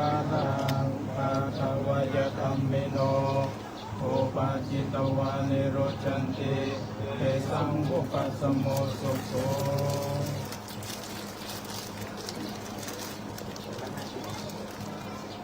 เรากราบนมัสการขอบพระคุณพระมหาธีระที่ได้โปรดเมตตาในการนี้จำนวน8รูปในชุดลำดับที่1ด้วยความเคารพครับวันนี้ครูบาอาจารย์พระราชาคณะพระมหาธีระเจ้าคณะอำเภอรองเจ้าคณะอำเภอเจ้าคณะตำบลเชียงใหม่นี่เป็นเมืองบุญครับเพราะเรามีบัณฑิตนักปราชญ์เชียงใหม่เป็นเมืองบุญเพราะเราได้พบเจอครูบาอาจารย์ผู้มีความรู้มีพระสงฆ์ผู้เมตตาศรัทธาร่มเย็นนี่คือเชียงใหม่ของเราอยู่ที่ใดๆเชียงใหม่จึงร่มเย็นเมืองลังในเวียงก็จึงเป็นบ้านเมืองเศรษฐกิจน้อมจิตอธิษฐานเสมอมานะครับชุดที่2ครับวันนี้เจ้าภาพส่วนของเทศบาลนครเชียงใหม่เรียนเชิญด้วยความเคารพดังต่อไปนี้ครับ8ท่านผู้ช่วยศาสตราจารย์ดร.วสันต์จอมภักดีเชิญท่านพรฤดีพุทธิศรีรัตนอุบาสิกานะครับอันเป็นข้าราชการของเทศบาลนครเชียงใหม่ท่านสท.เชิญท่านประสิทธิ์พวงสำลีครับคุณดุสิตบุรณพิมพ์คุณสิริวัฒน์บุญเชื้อนะครับคุณสิริวัฒน์บุญเชื้อคุณกันกวีอินทิราคุณศักดิ์พลยอดบางเตยคุณนันทพัฒน์นะครับปฐมเดชพัทรกุลครับชุดที่2คณาจารย์ประธานสภาสมาชิกสภาของเทศบาลนครเชียงใหม่ครับยืนเทียบพร้อมกันก่อนครับท่านครบนะครับเมื่อครบแล้วน้อมรับพระใจครับเทศบาลนครเชียงใหม่เราก็งดงามเช่นเดียวกันข้าราชการของเทศบาลนครวันนี้ได้ให้เกียรติในพิธีการก็จึงงดงามครับได้ดูแลรับใช้ใกล้ชิดติดประชาชนเป็นบุญกุศลที่ยิ่งใหญ่ได้น้อมจิตน้อมใจนะครับรวมด้วยช่วยกันในชุดที่2ครับด้วยความเคารพในพระสงฆ์กล่าวนิมนต์ท่านอาจารย์พระครูโคสิทธิ์ปริยัตยาภรณ์เจ้าคณะตำบลสุเทพเขต1เจ้าวาดวัดป่าแดงมหาวิหารท่านอาจารย์พระครูพิสารเจติยารักษ์เจ้าคณะตำบลร้องกวนเองแห่งวัดน้ำจำสันกำแพงผู้ช่วยเจ้าวาดพระพระธาตุดอยสุเทพราชวรวิหารท่านพระครูพิสารบุญยนิมิตรเจ้าคณะตำบลช้างม้อยเจ้าวาดวัดอู่สายคำท่านอาจารย์พระครูโสพลปริยัติเลขานุการรองเจ้าคณะจังหวัดเชียงใหม่วัดพระสิงห์วรมหาวิหารท่านพระครูบุญญากรวิโรจน์เจ้าคณะตำบลพระสิงห์เขต2วัดพันเตาท่านอาจารย์พระครูจิรวัฒโนภาสเจ้าคณะตำบลพระสิงห์เขต3วัดหมื่นตูมท่านอาจารย์พระครูเมธีสุตากรเจ้าคณะตำบลศรีภูมิเขต2วัดผาบ่องมังคลารามกล่าวขอนิมนต์ครับหลังจากนั้นนิมนต์ท่านอาจารย์พระครูธีระสุตพจน์ดร.เจ้าคณะตำบลสุเทพเขต2วัดผาลาดสกิทคามีอีกรูปหนึ่งครับจะเป็น8พอดีในชุดลำดับที่2ครับ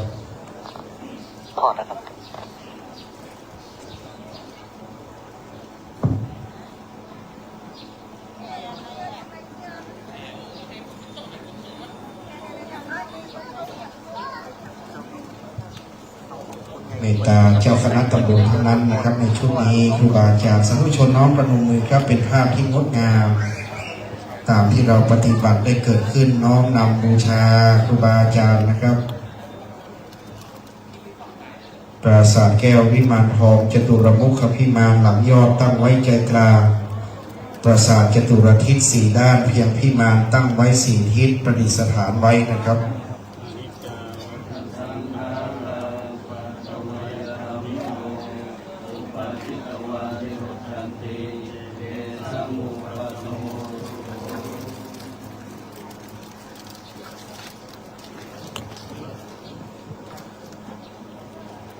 กราบในเมตตาพระมหาธีระอันเป็นเจ้าคณะตำบลพระมหาธีระท่านได้โปรดเมตตาในการประกอบพิธีในการนี้นะครับด้วยความเคารพในครูบาอาจารย์ด้วยความนอบน้อมพระสงฆ์ท่านเมตตาครับท่านพระครูผาสุขสุภการท่านเป็นเจ้าคณะตำบลช้างเผือกปัตตันเป็นพระสงฆ์ทรงสมณศักดิ์ตามพระบรมราโชบายของพระบาทสมเด็จพระเจ้าอยู่หัวในรัชกาลปัจจุบันว่า เมื่อพระสงฆ์ทรงสมณศักดิ์ถึงแก่มรณภาพให้ถวายเกียรตินะครับดังนั้นพระสงฆ์ทรงสมณศักดิ์ก็คือพระมหาปริยธรรม9ประโยคขึ้นไปพระครูสัญญาบัตรทุกระดับชั้นพระราชาคณะชั้นสามัญยกสามัญปรริญญาชั้นราชชั้นเทศชั้นธรรมรองสมเด็จพระราชาคณะหิรัญญบัตรประยุสมเด็จพระราชาคณะดังนั้นพระครูผาสุขสุภการท่านจึงได้รับพระราชทานเครื่องเกียรติยศประกอบศพครับตั้งไว้เบื้องหน้าจึงเรียกว่าหีบเชิงชายสำหรับพระครูสัญญาบัตรเจ้าคณะตำบลชั้นตรีวันนี้นะครับชุดที่3ครับเรียนเชิญผู้มีเกียรติดังต่อไปนี้ครับเรียนเชิญคุณอดิศรสุจริตรัก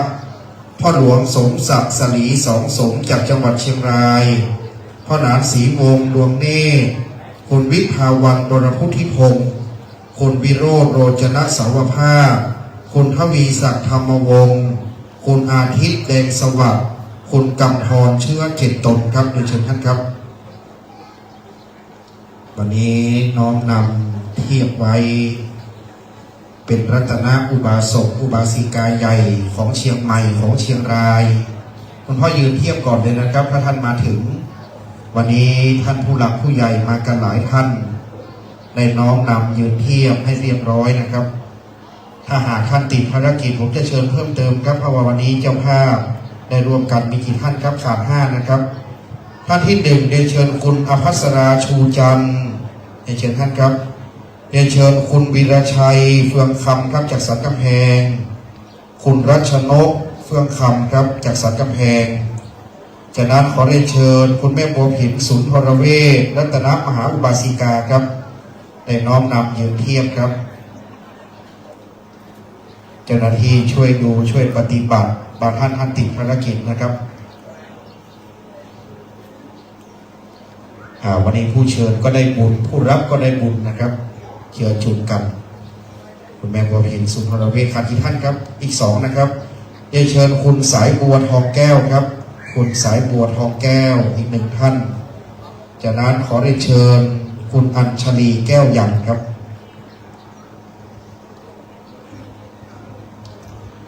เป็นผู้เชิญไม่เป็นไรครับจากนั้นเรียนเชิญอาจารย์ชัยศรีชวนานนท์ครับอาจารย์ชัยศรีชวนานนท์มาพร้อมนะครับถูกต้องครับครบ2ท่านนะขอบพระคุณท่านครับ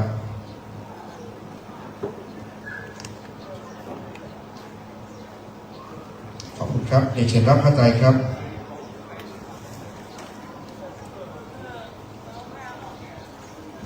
ในชุดลำดับที่3ก็งดงามนะครับผู้รับบางทีเป็นชื่อผู้ทอดไม่เป็นไรครับเราเป็นผู้รับเป็นผู้มอบก็ได้บุญเช่นกันบุญเป็นชื่อของความสุขบุญจึงเป็นนิยามของความดีบุญจึงเกิดผลให้ผู้ที่ทำบุญได้เจริญและมีความสุขทุกประการดังนั้นบุญกิริยาวัตถุเกิดขึ้น10อย่าง10ประการบุญได้บำเพ็ญขึ้นแล้วในงานปอยล้อของตุลุงลานครับโบราณกล่าวว่าปอยหลวงฉลองวิหารเจดีย์พระธาตุนี่เป็นงานใหญ่นะครับจึงชื่อว่าปอยหลวงแต่ถ้าครูบาพระมหาเถระทรงสการอย่างนี้เขาเรียกปอยล้อครับภาษิตกล่าวว่า10ปอยหลวงยังไม่เท่าปอยล้องานเดียวนะครับเป็นงานใหญ่กว่าปอยหลวงถึง10งานโบราณกล่าวอย่างนี้ดังนั้นมีการล่าปราสาทที่พยัคฆ์พิมานหลายอย่างครับนิมนต์ท่านอาจารย์พระครูพัฒนาธิมุตเจ้าคณะตำบลช้างคลานเขต1วัดอุปคุตเมืองเชียงใหม่ท่านพระครูประกาศชินธรรมเจ้าคณะตำบลช้างคลานเขต2วัดช่างคล้องท่านอาจารย์พระครูวิสุทธิกิจจานนท์เจ้าคณะตำบลศรีภูมิเขต4เจ้าวาดวัดน้ำช้างท่านอาจารย์พระครูประหลัดนันทวัฒน์เจ้าคณะตำบลปะแดดเจ้าวาดวัดปะแดดท่านอาจารย์พระครูประหลัดนิพนธ์ภูริวัฒโกด็อกเตอร์เจ้าวัดวัดป่าเดือตำบลหัวมุงเป็น5นะครับพระครูนิปรีชานิพากรเจ้าคณะตำบลฟ้าห้ามเจ้าวัดวัดฟ้าห้ามเป็น6ท่านอาจารย์พระครูสุจิตวรยานวัดปัตตันเป็น7พระครูอาทรสังวรคุณวัดบ้านห่อเป็น8ครับนิมนต์ในชุดนี้ด้วยความเคารพครับ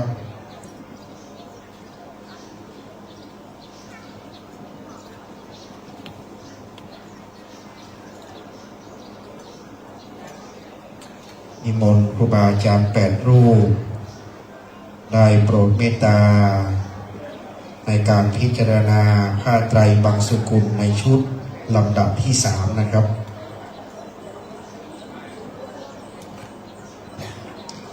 น้อมนำวันนี้ตำบลช่างเผือกปัตตันเรามีพระมหาเถระผู้รักตัญญูหลายรูปช่างเผือกปัตตันนี่หนึ่งคือหลวงปู่พระครูพิสิทธิ์วิพิธการวัดห่วงสิงห์นี่87รูปที่สองคือพระเดชพระคุณพระเจ้าคุณพระเทพปริยัตินี่82อยู่วัด7 ยอดถัดนั้นมาคือหลวงพ่อพระครูสุจิตวรยานอยู่วัดปัตตันถัดนั้นมาท่านพระครูอาภรณ์สังวรคุณอยู่วัดบ้านพ่อเนี่ยนะครับในตำบลช่างเผือกปัตตันในครูบาอาจารย์อายุยืนครับดังนั้นคนในตำบลช่างเผือกปัตตันสันผีเสื้อฟ้าห้ามบอกว่าคนอายุยืนอยู่ตำบลนี้เศรษฐีมิไหนไปพอตำบลช่างเผือกปัตตันพุทธไปพอสันผีเสื้อฟ้าห้ามเป็นบ้านเมืองเศรษฐีบนบ่าดังนั้นบ้านเมืองของเราจึงยิ่งใหญ่กินตาลก็ม่วนนะครับเนี่ยน้องประนมมือนะครับ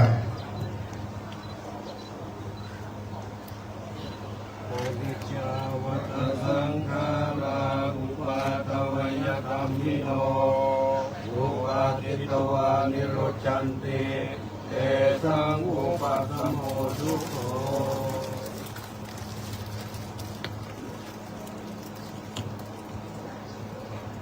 กราบในเมตตาท่านพระคุณเจ้า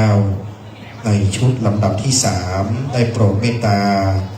พิจารณาผ้าไตรบางสุกุลเป็นที่เรียบร้อยแล้วครับ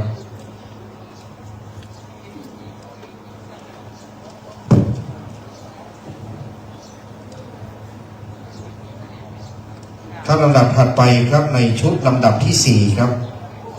ในการบัดนี้ในลำดับนี้ด้วยความเคารพในท่านผู้มีเกียรตินะครับจะได้เรียนเชิญตามลำดับชุดที่4ครับท่านที่1เรียนเชิญคุณศักดิ์ระพีสุภาท่านประธานกลุ่มหนุ่มสาวจังหวัดเชียงใหม่2ขอเรียนเชิญคุณอาจารย์นพวรรณวรรณประภาครับรัตนมหาอุบาสิกาเชิญท่านอาจารย์นพวรรณวรรณประภาเชิญคุณวินัทพงษ์พิพัฒน์เชิญท่านครับได้เชิญคุณชวลิตพงษ์พิพัฒน์จากนั้นได้เชิญคุณนัชชาถาสกุลได้เชิญอาจารย์วสันต์ชัยวงศ์ครับได้เชิญคุณจำนงสุวรรณราชและคุณจันดีแก้วยังนะครับได้เชิญท่านครับ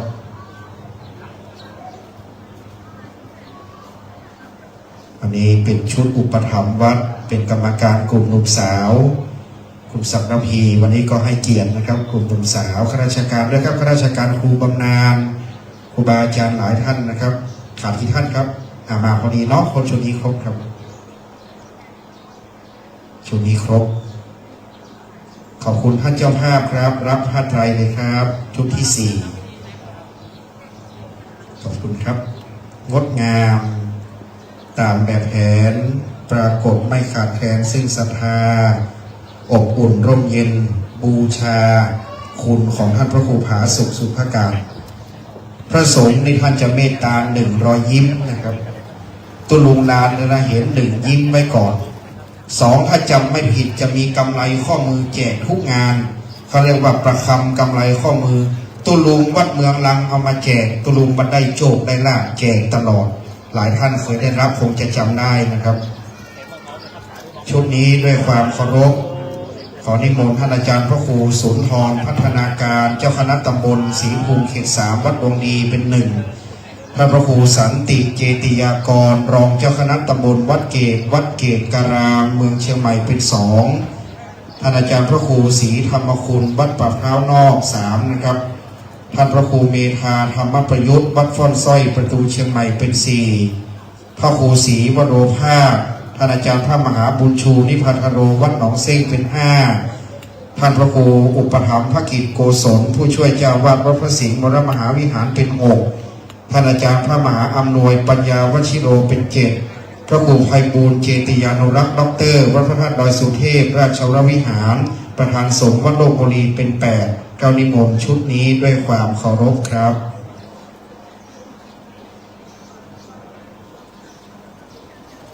ครูบาอาจารย์วันนี้ท่านเมตตาการก่อสร้างเมรุปราสาทให้งามวิลาศออกมาแล้วงดงามจึงปรากฏให้เห็นเป็นแบบอย่างสาธุชนได้ทำตามแนวทางวิถีชาวพุทธ ตั้งจิตให้บริสุทธิ์น้อมประคับประคองพิธีการนะครับ วันนี้จึงงามวันนี้จึงปฏิบัติตามแบบแผนวันนี้จึงไม่ขาดแคลนซึ่งศรัทธาได้น้อมนำมาร่วมด้วยช่วยกันครับ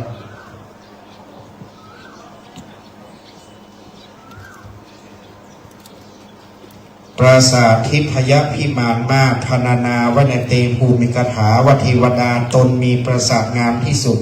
คือองค์อินทร์อมรินทร์ธิราชครับเขาจึงจำลองปราสาทพระอินทร์มาสร้างของพระสงฆ์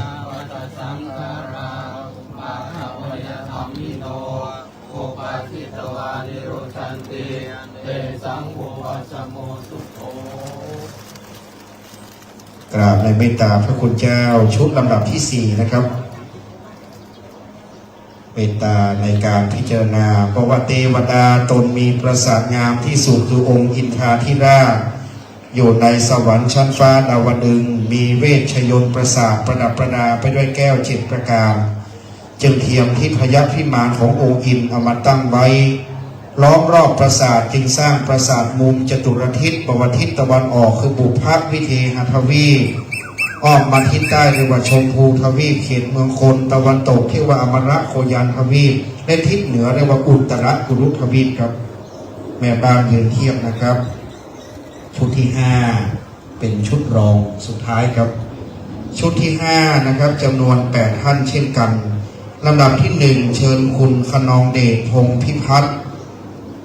เชิญคุณพวงพิชาพงษ์พิพัฒน์อาจารย์วันเพ็ญรวดมีคุณณวภัทรพรหมเสนท่านดาบตำรวจสุภาพจันมณีนะครับเชิญคุณสุทธิชาเรือนสิริกุลครับคุณศรีบุตรอินทรีคุณวยุรีสำโรงเชิญท่านครับ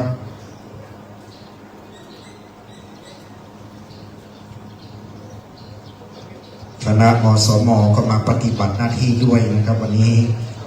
คณะคุณครูบำนาญก็มาวันนี้ชื่นใจครับทั้งการศึกษาทางการสาธารณสุขท้องถิ่นท้องที่อุบาสกอุบาสิกาใจดีของวัดเมืองลังรับพระไตรครับ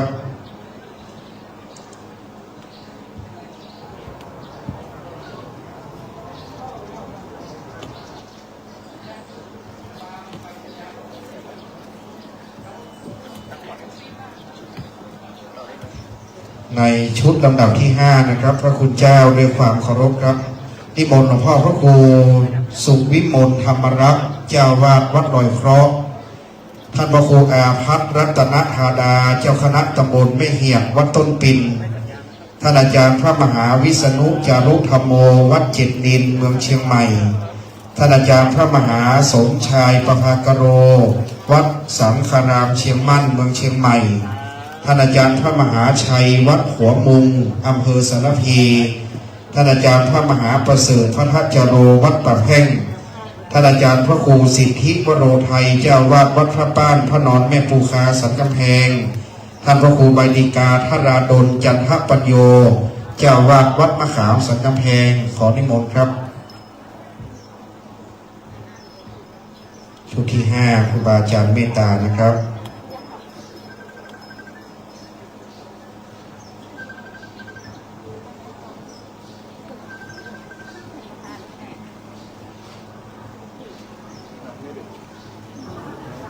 สาธุชนได้เมตตาน้อมประนมมือขึ้นให้เกียรติประนมมือตั้งจิตตั้งใจวันนี้คณะสงฆ์ท่านเมตตานะครับ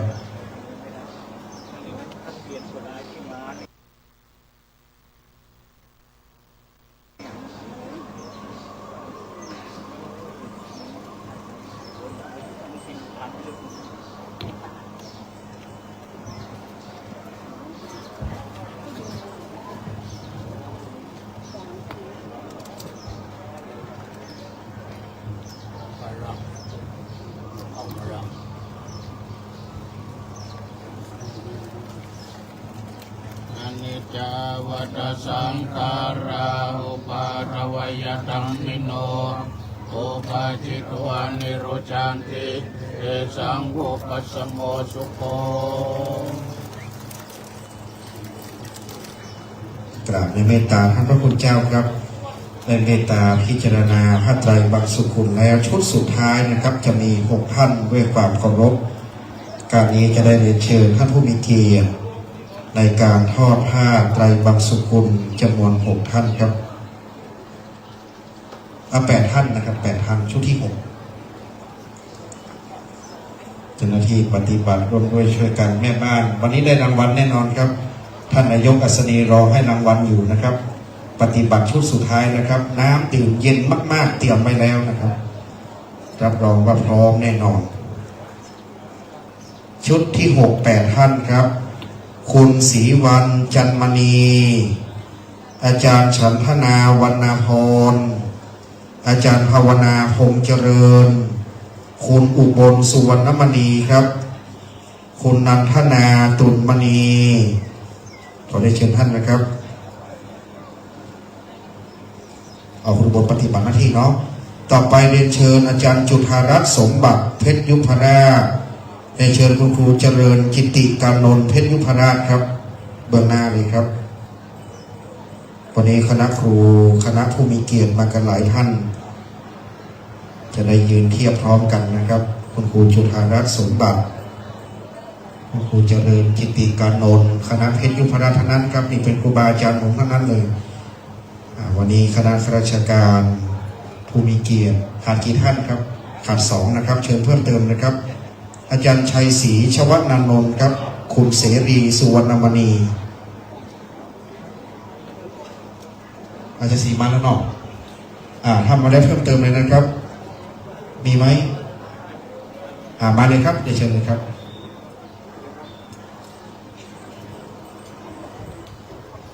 ครบถ้วนนะครับชุดนี้รับพระไตรครับชุดลำดับปิดท้ายครับเรียนเชิญท่านแปรแถวขึ้นบนจินตกาทานล้อมรอบปราสาทตามโบราณบอกว่าปราสาทนั้นคือเมนทำเฉกเช่นเมนเคลื่อนที่งามล้ำเรืองรุจีใส่ล้อเลื่อนชักลากไปสมัยก่อนลากทั้งปราสาทนะครับแม้ว่าจะสูงอย่างไรเพื่อมันลากปราสาทด้วยแม่เรือแม่สะดึงปัจจุบันสายไฟเยอะครับการจะลากปราสาทค่อนข้างลำบากก็เลยตั้งปราสาทไว้ประจำที่ประจำการล้อมรอบปราสาทตามโบราณบอกว่าเชิงเขาพระสุเมรุนั่นเป็นแดนหิมพานต์มีป่าหนึ่งครับป่านั้นมหัศจรรย์ยิ่งนักมีต้นไม้สรรพสัตว์นานาพันธุ์แม้นกยังมีหัวเป็นช้างครับเรียกว่าหัสดิลิงช้างก็บินบนหนอากาศในป่าหิมพานต์ต้นไม้ออกลูกเป็นคนเรียกว่ามักกะลีผงในสระหิมพานต์นี่มีสระอโนดาตงามวิลาศใสเย็นดังแก้วพันธุ์พฤกษานานาชนิดก็เลยประดับประดาล้อมรอบปราสาทนะครับตามโบราณประเพณีอันนี้คือธรรมเนียมอย่างเชียงใหม่เตภูมิกถานะครับนิมนต์ท่านอาจารย์พระครูพิทักษ์สิทธิคุณรองเจ้าคณะตำบลหายาวัดศรีสุพรรณเมืองเชียงใหม่ท่านอาจารย์พระครูวีรศักดิ์ธรรมรงค์วัดศรีโสดาพระอารามหลวงท่านอาจารย์พระมหาวรวัตรวัดสันปุเลยสลีเวียงแก้วอำเภอดอยสะเก็ดพระธิการสมบูรณ์คุณวีโรวัดศรีบุญเรืองของเชียงใหม่ในนามของเลขานุการเจ้าคณะตำบลหนองหอยวัดสันปะเดียงนะครับท่านอาจารย์พระประหลัดพิเชษวัดร่ำเปิงตะโพธารามท่านอาจารย์พระมหาเดชรัชตาวัดเชียงโฉมเจดีย์ปล่องท่านพระครูประหลัดวิเชียรวัดบางสิงห์คำและท่านอาจารย์พระมหาชาญวิทย์วัดพระศรีวรมหาวิหารครับ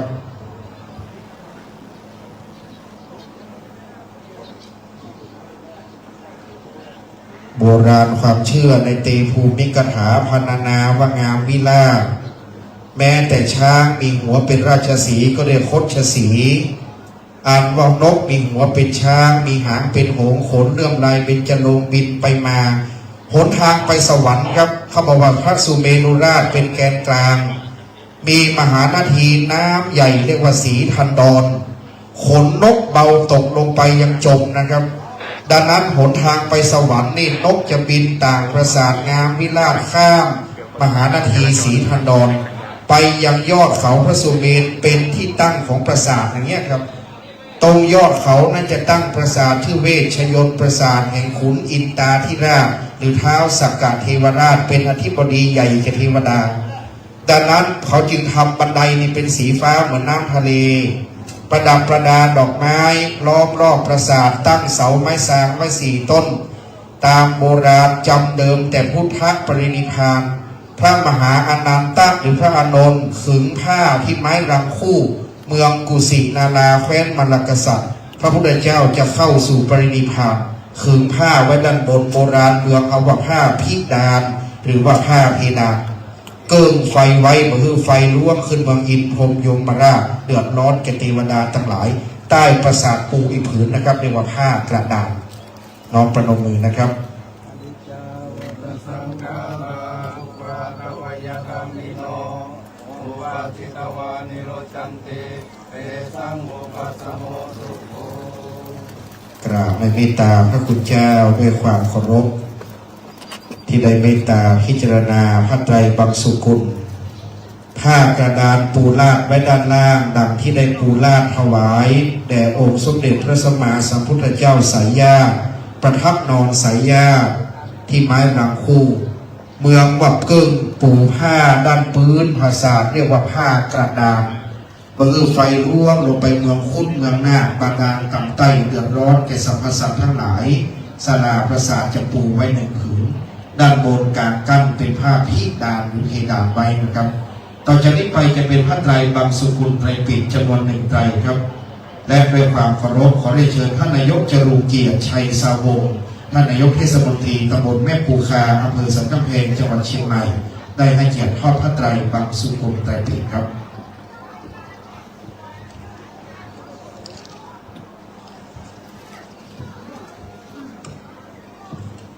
ชาติภูมิแห่งหลวงพ่อเป็นเมืองสันกำแพงทิศตะวันออกของเวียงเรียกว่าตำบลแม่ปูคามีพระนอนใหญ่ศักดิ์สิทธิ์ประดิษฐานอยู่ในเมืองนั้นเรียกว่าพระนอนแม่ปูคามีน้ำแม่หรือแม่น้ำหลั่งไหลนะครับหลวงพ่อเกิดในเมืองสันกำแพงการวันนี้ก็ขอนิมนต์หลวงปู่ท่านพระครูพิสิทธิ์พิพิธการที่ปรึกษาเจ้าคณะอำเภอเมืองเชียงใหม่เจ้าวัดวัดขวงสิงห์โปรดเมตตาพิจารณาพระไตรบังสุกุลไตรปิฎกครับสาธุชนน้องประนมมือขึ้นหลวงปู่เป็นพระมหาเถระผู้รัตตัญญูปีนี้เจริญอายุธนมงคล87ความจำหลวงปู่วัดขวงสิงห์เป็นเลิศนะครับจำได้ทุกอย่างเล่าเรื่องราวประวัติศาสตร์ของเชียงใหม่ได้อย่างแม่นยำนำเจริญพุทธมนต์ในงานมงคลนำสวดพระพุทธมนต์ในงานอวมงคลได้อย่างแม่นยำเหมือนเดิมในวัย87ปีอายุวัฒนมงคลหลวงปู่จึงเป็นร่มโพร่มไทรของคณะสงฆ์เชียงใหม่ของเราครับ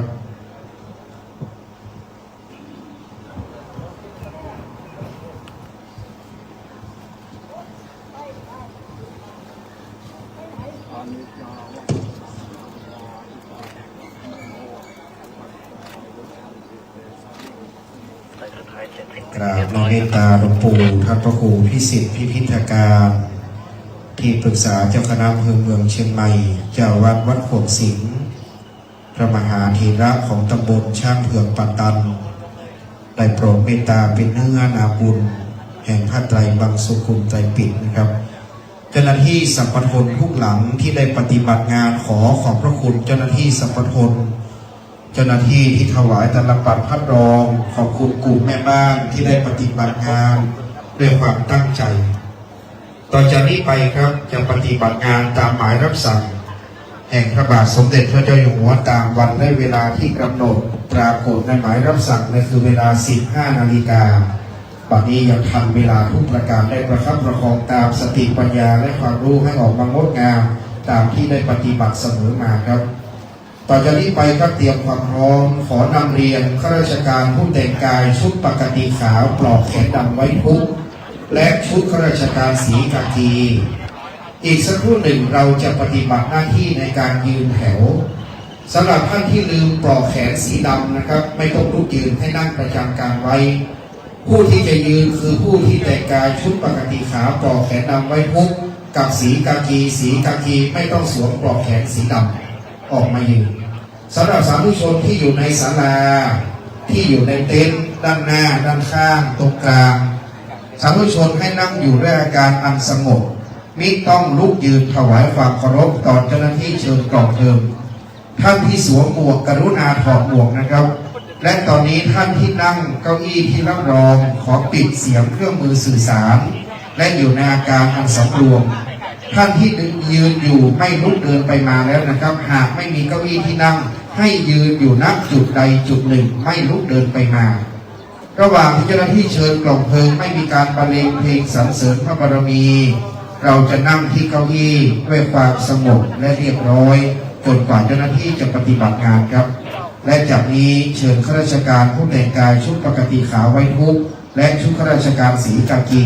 ยืนเทียบลานด้านหน้าและฟังคำชี้แจงจากเจ้าหน้าที่ผู้ปฏิบัติครับ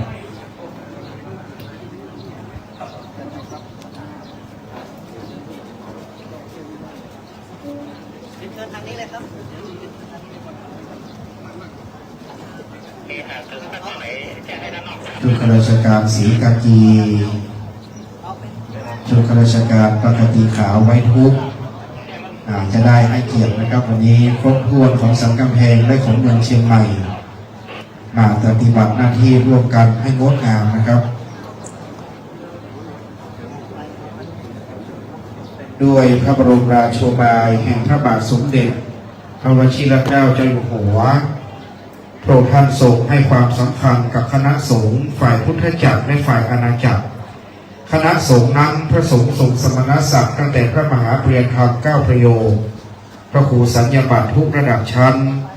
รวมไปถึงพระราชาคณะ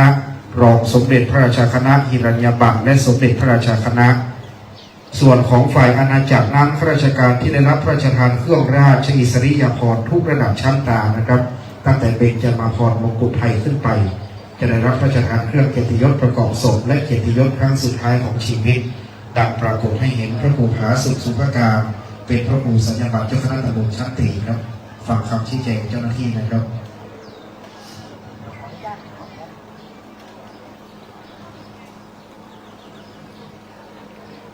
ครับขออนุญาตแนะนำการตั้งแถวรับส่งของราชการเ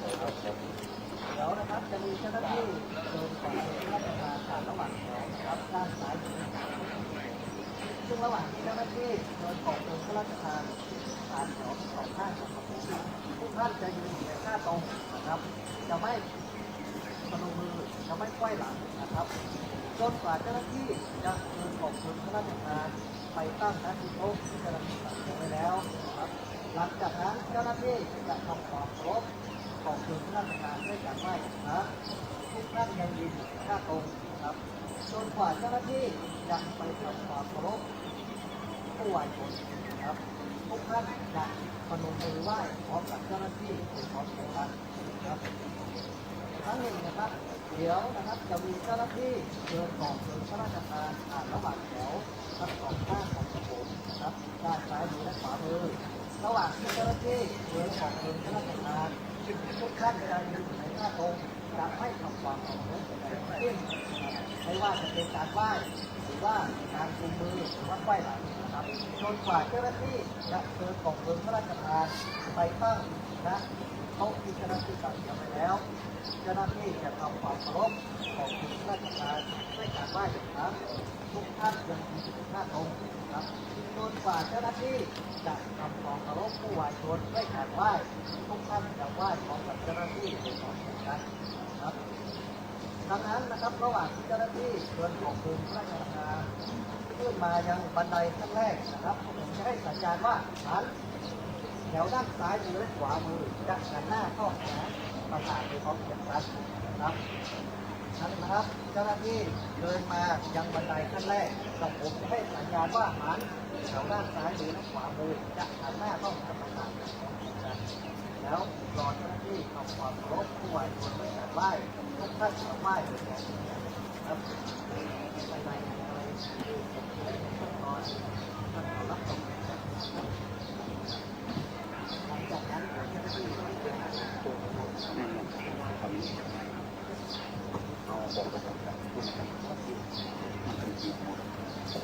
ขอบคุณเจ้าหน้าที่กลุ่มพิธีการศพที่ได้รับพระราชทานที่เก่งสำนักงานวัฒนธรรมจังหวัดเชียงใหม่ได้ให้คำชี้แจงและแนวปฏิบัตินะครับอย่างชัดเจนและจะได้ปฏิบัติพร้อมกันราชการยืนแถวให้ตรงให้งดงามครับวันนี้ฝนจะตกอย่างไรแดดจะร้อนอย่างไรข้าราชการไทยจะปฏิบัติหน้าที่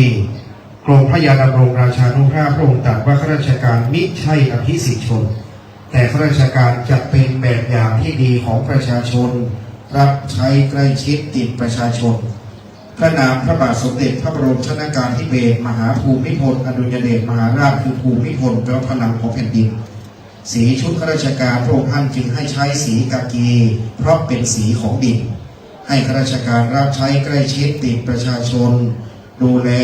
ประชาชนวัดวาอารามบ้านวัดโรงเรียนให้เจริญรุ่งเรืองครับ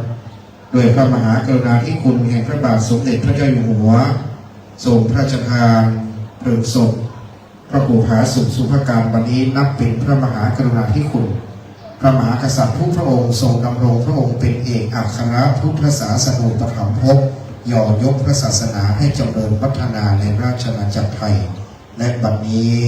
เจ้าหน้าที่กลุ่มพิธีการศพที่ได้รับพระราชทานที่7สำนักงานวัฒนธรรมจังหวัดเชียงใหม่จะได้เชิญกล่องเพลิงพระราชทานเข้าสู่มณฑลพิธีวัดเมืองลำณบัดนี้ครับนะครับมือข้างหลังข้างขวา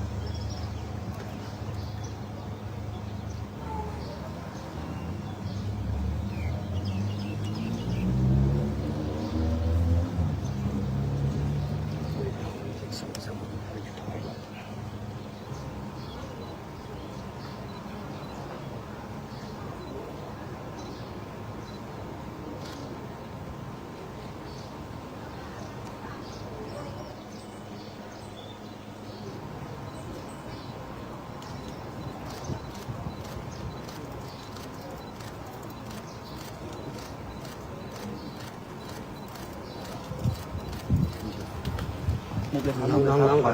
ครับผม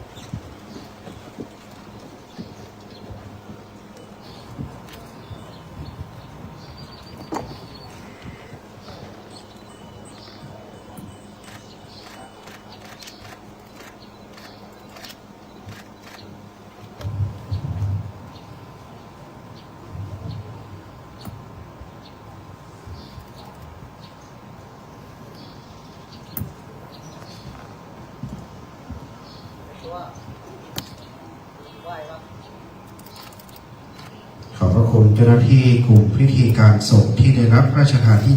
7สำนักงานวัฒนธรรมจังหวัดเชียงใหม่ได้เชิญกล่องเพลิงพระราชทานตั้งไว้ในที่อันควรบนจิตกาฐานเรียบร้อยขอบพระคุณข้าราชการผู้ได้ให้การยืนแถวรับกล่องเพลิงพระราชทานกลับเข้าสู่ที่รับรองครับเครื่องเกียรติยศประกอบศพวันนี้คือหีบเชิญชายผู้ที่จะได้อ่านหมายรับสั่งคืออาจารย์ชัยฤทธิ์วรรณประภาผู้อ่านประวัติคือคุณขนองเดชพงษ์พิพัฒน์ยืนเทียบด้านในเลยครับทั้งสองท่านก่อนที่จะอ่านหมายรับสั่งผู้อ่านหมายรับสั่งและผู้อ่านประวัติ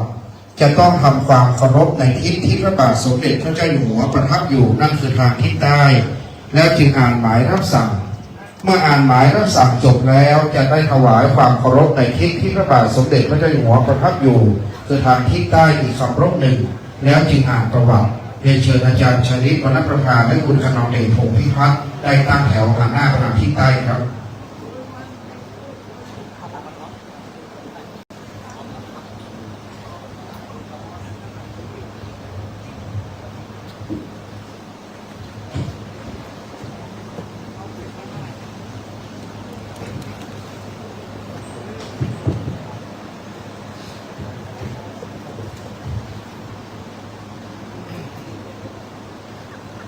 หมายรับสั่งที่ 1882 สำนักพระราชวังวันที่ 30 มกราคม 2568 พระบาทสมเด็จพระเจ้าอยู่หัวทรงพระกรุณาโปรดเกล้าพระราชทานเพลิงศพพระครูผาสุขสุภการสำราญสุภาจาโร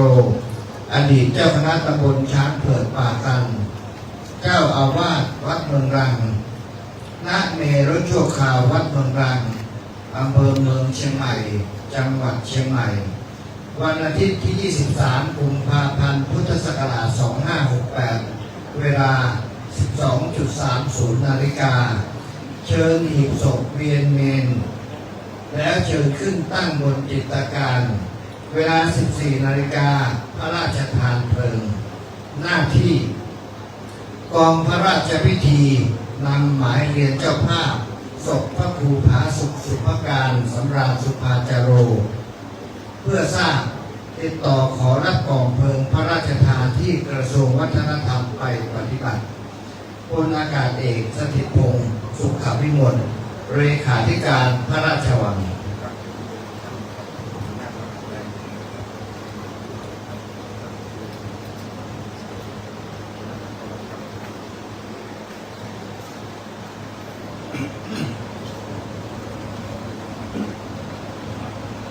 ประวัติท่านพระครูผาสุขสุภการ พระครูผาสุขสุภการฉายาสุภาจาโรอายุ 68 ปี 43 พรรษา วิทยาฐานะนักธรรมเอกปริญญาตรีพุทธศาสตร์บัณฑิต มหาวิทยาลัย มหาจุฬาลงกรณราชวิทยาลัย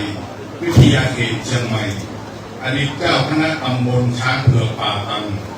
อดีตเจ้าอาวาสวัดเมืองลังสถานะเดิมของท่านชื่อสำราญนามสกุลฟูจันทร์เกิดเมื่อวันศุกร์ที่ 22 เดือนมิถุนายน พ.ศ. 2499 ปีวอกเป็นบุตรของพ่อคำมาแม่ลุงปันฟูจันทร์ณบ้านเลขที่ 168 หมู่ที่ 5 ตำบลภูคา อำเภอสันกำแพง จังหวัดเชียงใหม่ มีพี่น้องทั้งหมด 3 คน คือ 1. พระครูผาสุขสุภการสำราญสุภาจาโรเจ้าของประวัติ 2. นายไกลสอนฟูจันทร์ 3. นางสาวอภัสราฟูจันทร์ในวัยเด็กท่านหลังจากจบการศึกษาประถมศึกษาปีที่ 6 จากโรงเรียนแม่ปูคายมบิดามารดาได้นำตัวท่านฝากเป็นศิษย์ที่วัดแม่ปูคาเหนือและได้รับการบรรพชาเป็นสามเณรแห่ลูกแก้วตามความเชื่อของครอบครัวและชุมชน เมื่อปีพ.ศ. 2512 โดยมีเจ้าอธิการธรรมธรรมกรโสอดีตเจ้าคณะตำบลแม่ปูคาวัดปราสาทน้อยเป็นพระอุปชาได้อยู่จำพรรษาที่วัดแม่ปูคาเหนือได้เพียงปีเศษยมแม่บุญปันฟูจันทร์ได้นำสามเณรสำราญฟูจันทร์เข้ามาอยู่จำวัดในอำเภอเมืองเชียงใหม่เพื่อเข้าศึกษาต่อโดยได้นำมาฝากตัวเป็นลูกศิษย์ของหลวงพ่อพระครูพิสิทธิ์พิพิธการบุญปันปัญญาธโรเจ้าอาวาสวัดโป่งสิงห์ในขณะนั้นท่านได้ศึกษาพระปริยธรรมจบนักธรรมชั้นเอกจากสำนักวัดโป่งสิงห์และได้ศึกษาชั้นมัธยมศึกษาจากโรงเรียนธรรมราชศึกษาวัดพระสิงห์วรมหาวิหารอำเภอเมืองเชียงใหม่ท่านได้รับการอุปสมบทครั้งแรกโดยมีท่านพระครูพิสิทธิ์พิพิธการเป็นพระอุปชาและอยู่จำพรรษาเป็นพระภิกษุได้4 พรรษาได้ลาสิกขาไปใช้ชีวิตคารวะเพียง6 เดือนและได้ตัดสินใจกลับไปอุปสมบทเป็นครั้งที่ 2เมื่อวันที่ 27 เดือนพฤศจิกายน พ.ศ. 2524 ที่วัดโป่งสิงห์โดยมีพระครูพิสิทธิ์พิพิธการวัดโป่งสิงห์เป็นพระอุปชามีพระมหาสงฆ์กิติยาโนหรือพระครูกิติปริยัติยากรวัดเกศยอดเป็นพระกรรมปาจารย์และพระมหามิ่งมิตรประภัสโรหรือพระครูประภัสสรสุกิจวัดหม้อคำตวงเป็นพระอนุสาวนาจารย์วิทยาฐานะพ.ศ. 2544 สำเร็จมัธยมศึกษาปีที่ 6 โรงเรียนอภัยอริยศึกษาจังหวัดเชียงใหม่ พ.ศ. 2548 สำเร็จการศึกษาปริญญาตรีบัตรพุทธศาสตร์บัณฑิตมหาวิทยาลัยจุฬาลงกรณราชวิทยาลัยวิทยาลัยเขตเชียงใหม่ตำแหน่งและผลงาน พ.ศ. 2533 เป็นรักษาการเจ้าอาวาสวัดเมืองลังอำเภอเมืองจังหวัดเชียงใหม่ พ.ศ. 2535 ได้รับแต่งตั้งเป็นเจ้าอาวาสวัดเมืองลังตำบลป่าตันอำเภอเมืองจังหวัดเชียงใหม่ พ.ศ. 2534 เรียนครูสอนพระปริยธรรมแผนกธรรมะสำนักเรียนวัดโป่งสิงห์ พ.ศ. 2535 เรียนครูสอนพระปริยธรรมแผนกปริยธรรมสามัญสำนักศาสนศึกษาวัดตะไคร้และเป็นกรรมการศูนย์การศึกษาพุทธศาสนาวันอาทิตย์วัดบ้านพ่อ พศ 2536 เป็นกรรมการการศึกษาโรงเรียนบ้านพ่อเมืองลังเป็นกรรมการการศึกษาโรงเรียนอนุบาลดารุณิมิตรวิทยาพศ 2540 จนถึงปัจจุบันเป็นกรรมการสอบธรรมะสนามหลวงภาค 7 พศ 2546 2556 เป็นวิทยากรบรรยายอบรมเด็กนักเรียนโรงเรียนอนุบาลดารุณิมิตรวิทยา พศ 2557 เป็นกรรมการจัดอบรมค่ายศิลธรรมจริยธรรมแก่นักเรียนโรงเรียนบ้านพ่อเมืองลังสมณศักดิ์ พศ 2540 ได้รับการแต่งตั้งเป็นพระครูสังฆรักษ์ฐานานุกรมของพระราชพุทธยานวัดปุพาราม พศ 2555 ได้รับแต่งตั้งเป็นพระครูสัญญาบัตรเจ้าอาวาสวัดราชชั้นโทในราชทินานามที่พระครูผาสุขสุภการจรชั้นโทเมื่อวันที่ 5 ธันวาคม พุทธศักราช 2554 พศ 2558 ได้รับแต่งตั้งเป็นรองเจ้าคณะตำบลช้างเผือกป่าตัน พศ 2563 ได้รับแต่งตั้งเป็นเจ้าคณะตำบลช้างเผือกป่าตัน ในวาระสุดท้ายท่านพระครูผาสุขสุภการท่านเป็นพระที่เอาใจใส่ในงานพระพุทธศาสนาและหน้าที่ที่ได้รับผิดชอบอย่างกำลังความสามารถและได้สนองงานให้กับผู้บังคับบัญชาด้วยดีตลอดร่างกายจนกระทั่งท่านมีอายุมากขึ้นได้ดำเนินชีวิตไปตามวัยสังขารมีอาการเจ็บป่วยและดูแลสุขภาพร่างกายเป็นระยะจนกระทั่งช่วงประมาณปีพศ 2565 ท่านต้องเข้ารับการรักษาอาการอาพาธด้วยโรคไตต้องเข้ารับรักษาด้วยการฟอกไตเป็นระยะเวลาปีกว่าและในวันที่ 24 ธันวาคม พศ 2567 ท่านมีภาวะอาการไตวายและติดเชื้อในกระแสเลือดแพทย์ได้ทำการรักษาจนสุดความสามารถแต่ก็ไม่เป็นผลท่านได้ละสังขารโดยอาการสงบเมื่อวันที่ 24 ธันวาคม พุทธศักราช 2567 เวลา 23:40 นาทีที่โรงพยาบาลนครพิงค์ในนามของคณะศรัทธาชุมชนเมืองลังทุกคนขอน้อมกราบถวายความอาลัยมายังท่านพระครูผาสุขสุภการขอพลานิสงส์ในการบำเพ็ญกุศลผลบุญบารมีที่ท่านได้บำเพ็ญไว้เป็นอเนกประการจงสำเร็จผลตามเจตนารมณ์ได้เสวยสุขสำราญรับรสอมตะธรรมในสัพพายภพทุกประการเถิด ทุกท่านได้โปรดยืนขึ้นโดยพร้อมกันณบัดนี้ครับ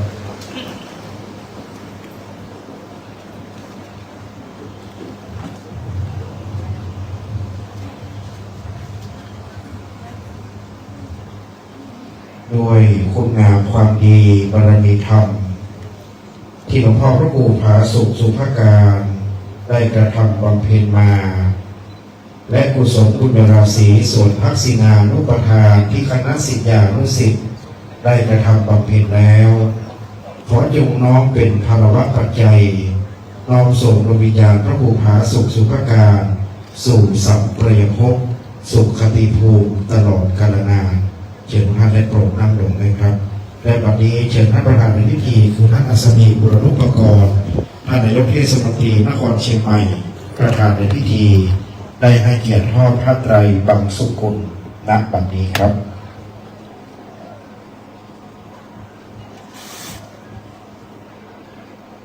ด้วยความน้อมน้อมในพระมหาธีระประธานสงฆ์กล่าวขอกราบพระคณาพระเดชพระคุณหลวงพ่อท่านเจ้าคุณพระภาวนาธรรมาภิรักษ์วิปัสสนาธุระเจ้าคณะอำเภอเมืองเชียงใหม่เจ้าวาดวัดร่ำเปิงตะโปธารามโปรดเมตตาเป็นประธานสงฆ์พิจารณาผ้าไตรบังสุกุลครับสาธุชนน้องประนมมือขึ้นอยู่ในอาการอันสำรวมพระเดชพระคุณท่านเจ้าคุณพระภาวนาธรรมาภิรักษ์วิปัสสนาธุระหลวงพ่อเจ้าคณะอำเภอเมืองเชียงใหม่เจ้าวาดวัดร่ำเปิงตะโปธารามเป็นพระมหาเถระผู้เมตตาอีกรูปหนึ่งนะครับ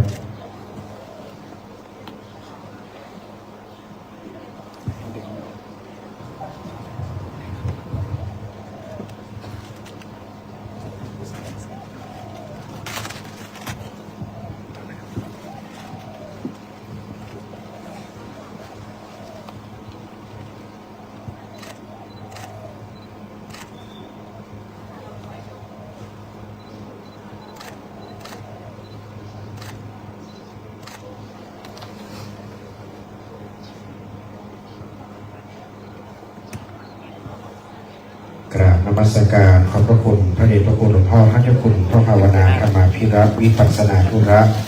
เจ้าคณะอำเภอเมืองเชียงใหม่เจ้าวัดวัดรับปืนตะปูคารามครับต่อจากนี้ไปท่านอัศนีบุรณุปกรณ์ท่านนายกเทศมนตรีนครเชียงใหม่ประธานในพิธีจะได้ให้เกียรติเป็นประธานในการประกอบพิธีพระราชทานเพลิงศพพระครูผาสุขสุภการอดีตเจ้าคณะตำบลช้างตกปะตันอดีตเจ้าวัดเมืองลังณบัดนี้ครับเชิญท่านได้โปรดยืนขึ้นพร้อมกันครับ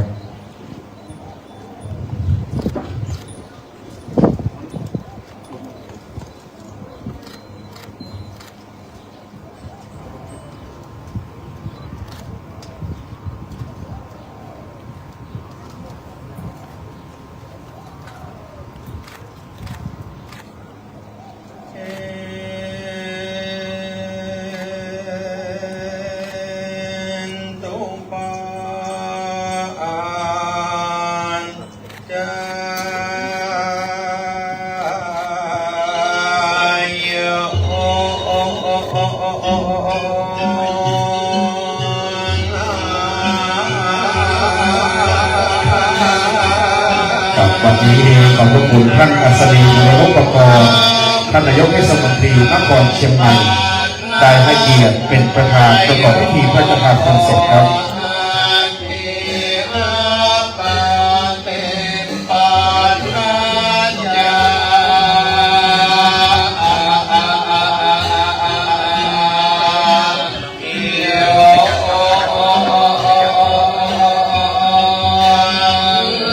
ทุกท่านได้โปรดนั่งลงพร้อมท่านประธานครับ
เชิญคณะราชการครับได้ขึ้นวางดอกไม้จันทร์ด้านบนนะครับชุดปกติขาวนะครับเฉพาะชุดปกติขาวแล้วก็ชุดสีกากีจะได้ขึ้นวางดอกไม้จันทร์ด้านบนหรือจะได้ยกโต๊ะนะครับ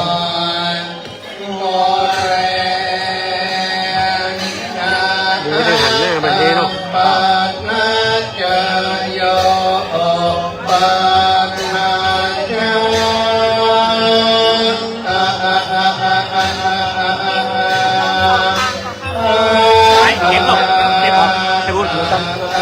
เก็บออกไว้ได้ก็ได้ที่ดอกไม้เก็บออกเก็บไว้ได้หลับ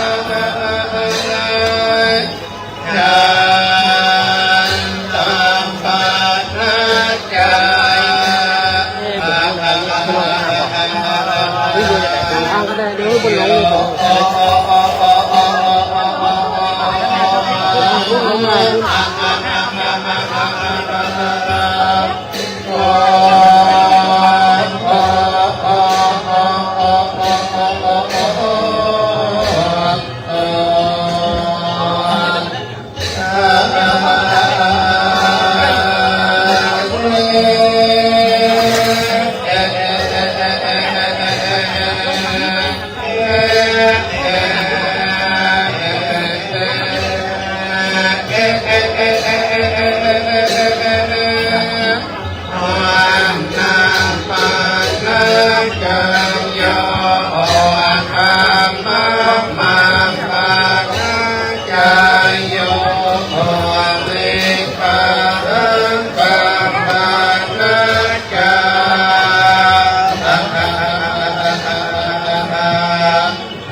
งมาไงล่ะ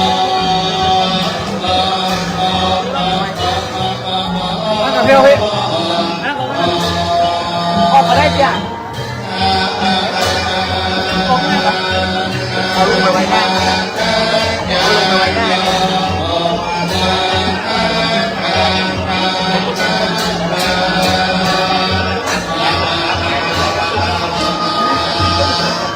เอาลบก่อนเอาลบไฟก่อน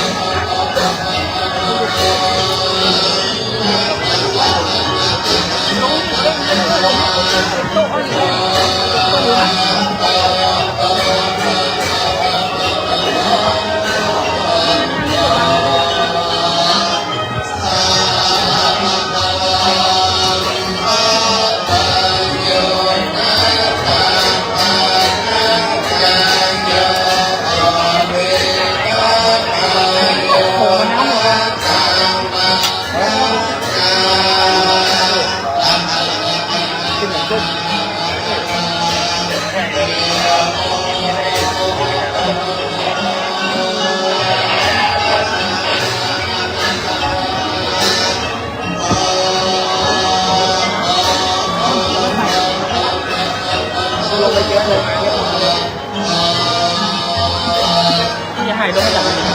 ขอบนะ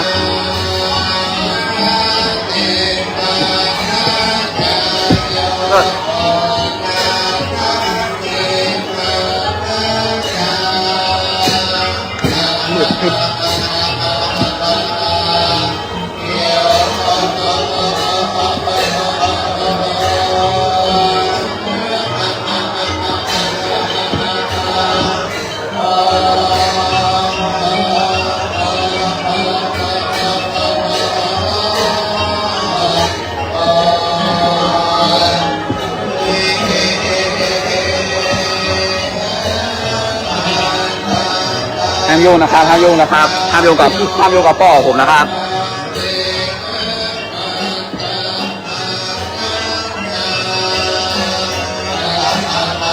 เจ้าที่ไร้ศพครับเอสห้ามยุ่งนะครับห้ามยุ่งกับพ่อผมนะครับ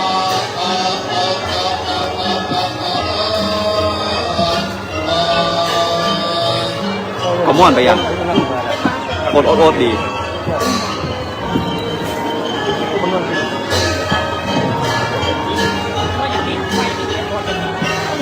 ที่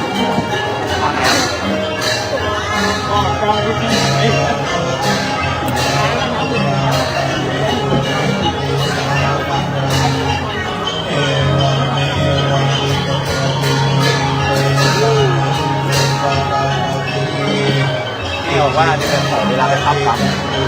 ลืมพับเดี๋ยวจะสาวเลยครับ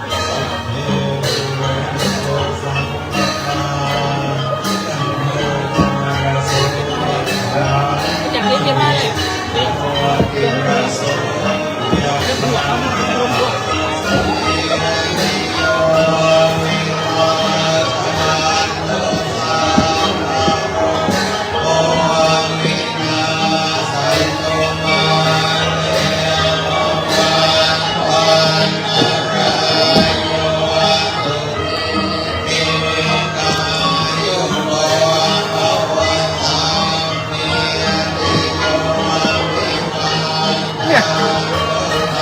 ก่อนที่รถออกไปก่อนรถผมร้อง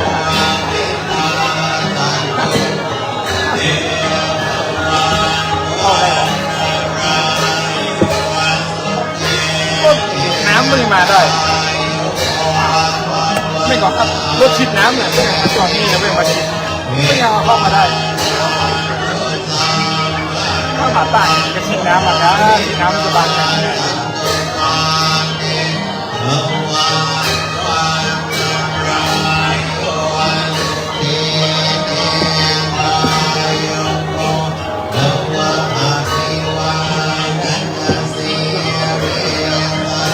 ไอ้บอกไปอย่างไร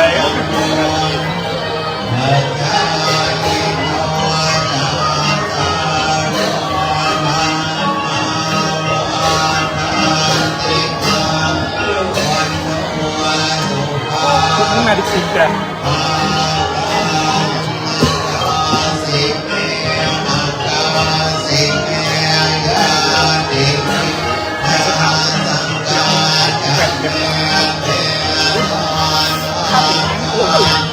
ถ้าเป็นงานโกรธ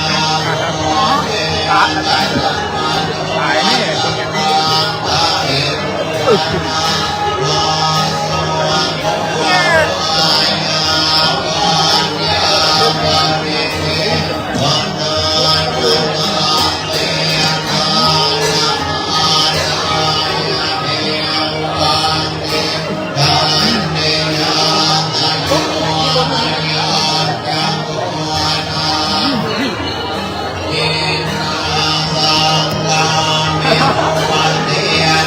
จับไปเอา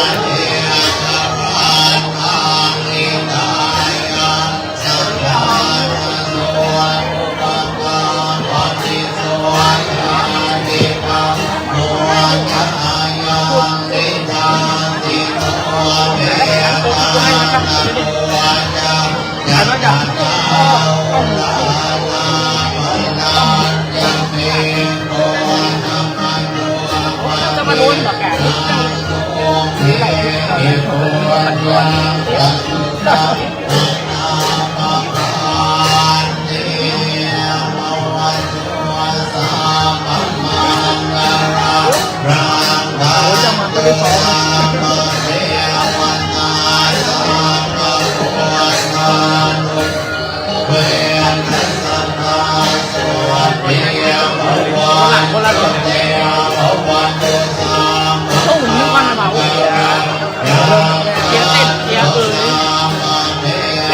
แบกไปกันได้ยัง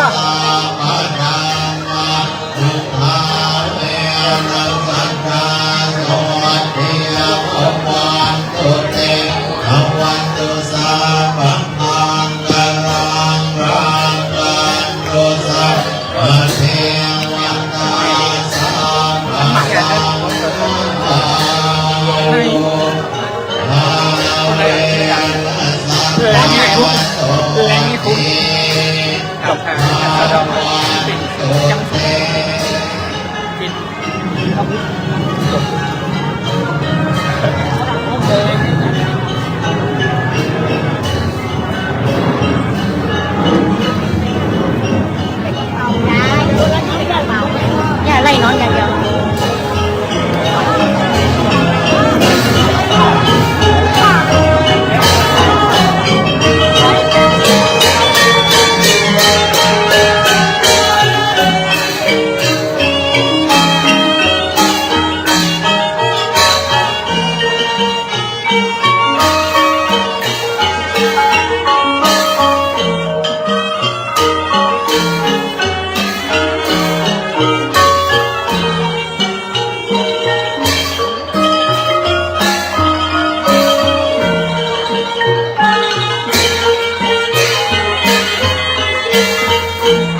พบกันใหม่ตอนของจริงนะครับ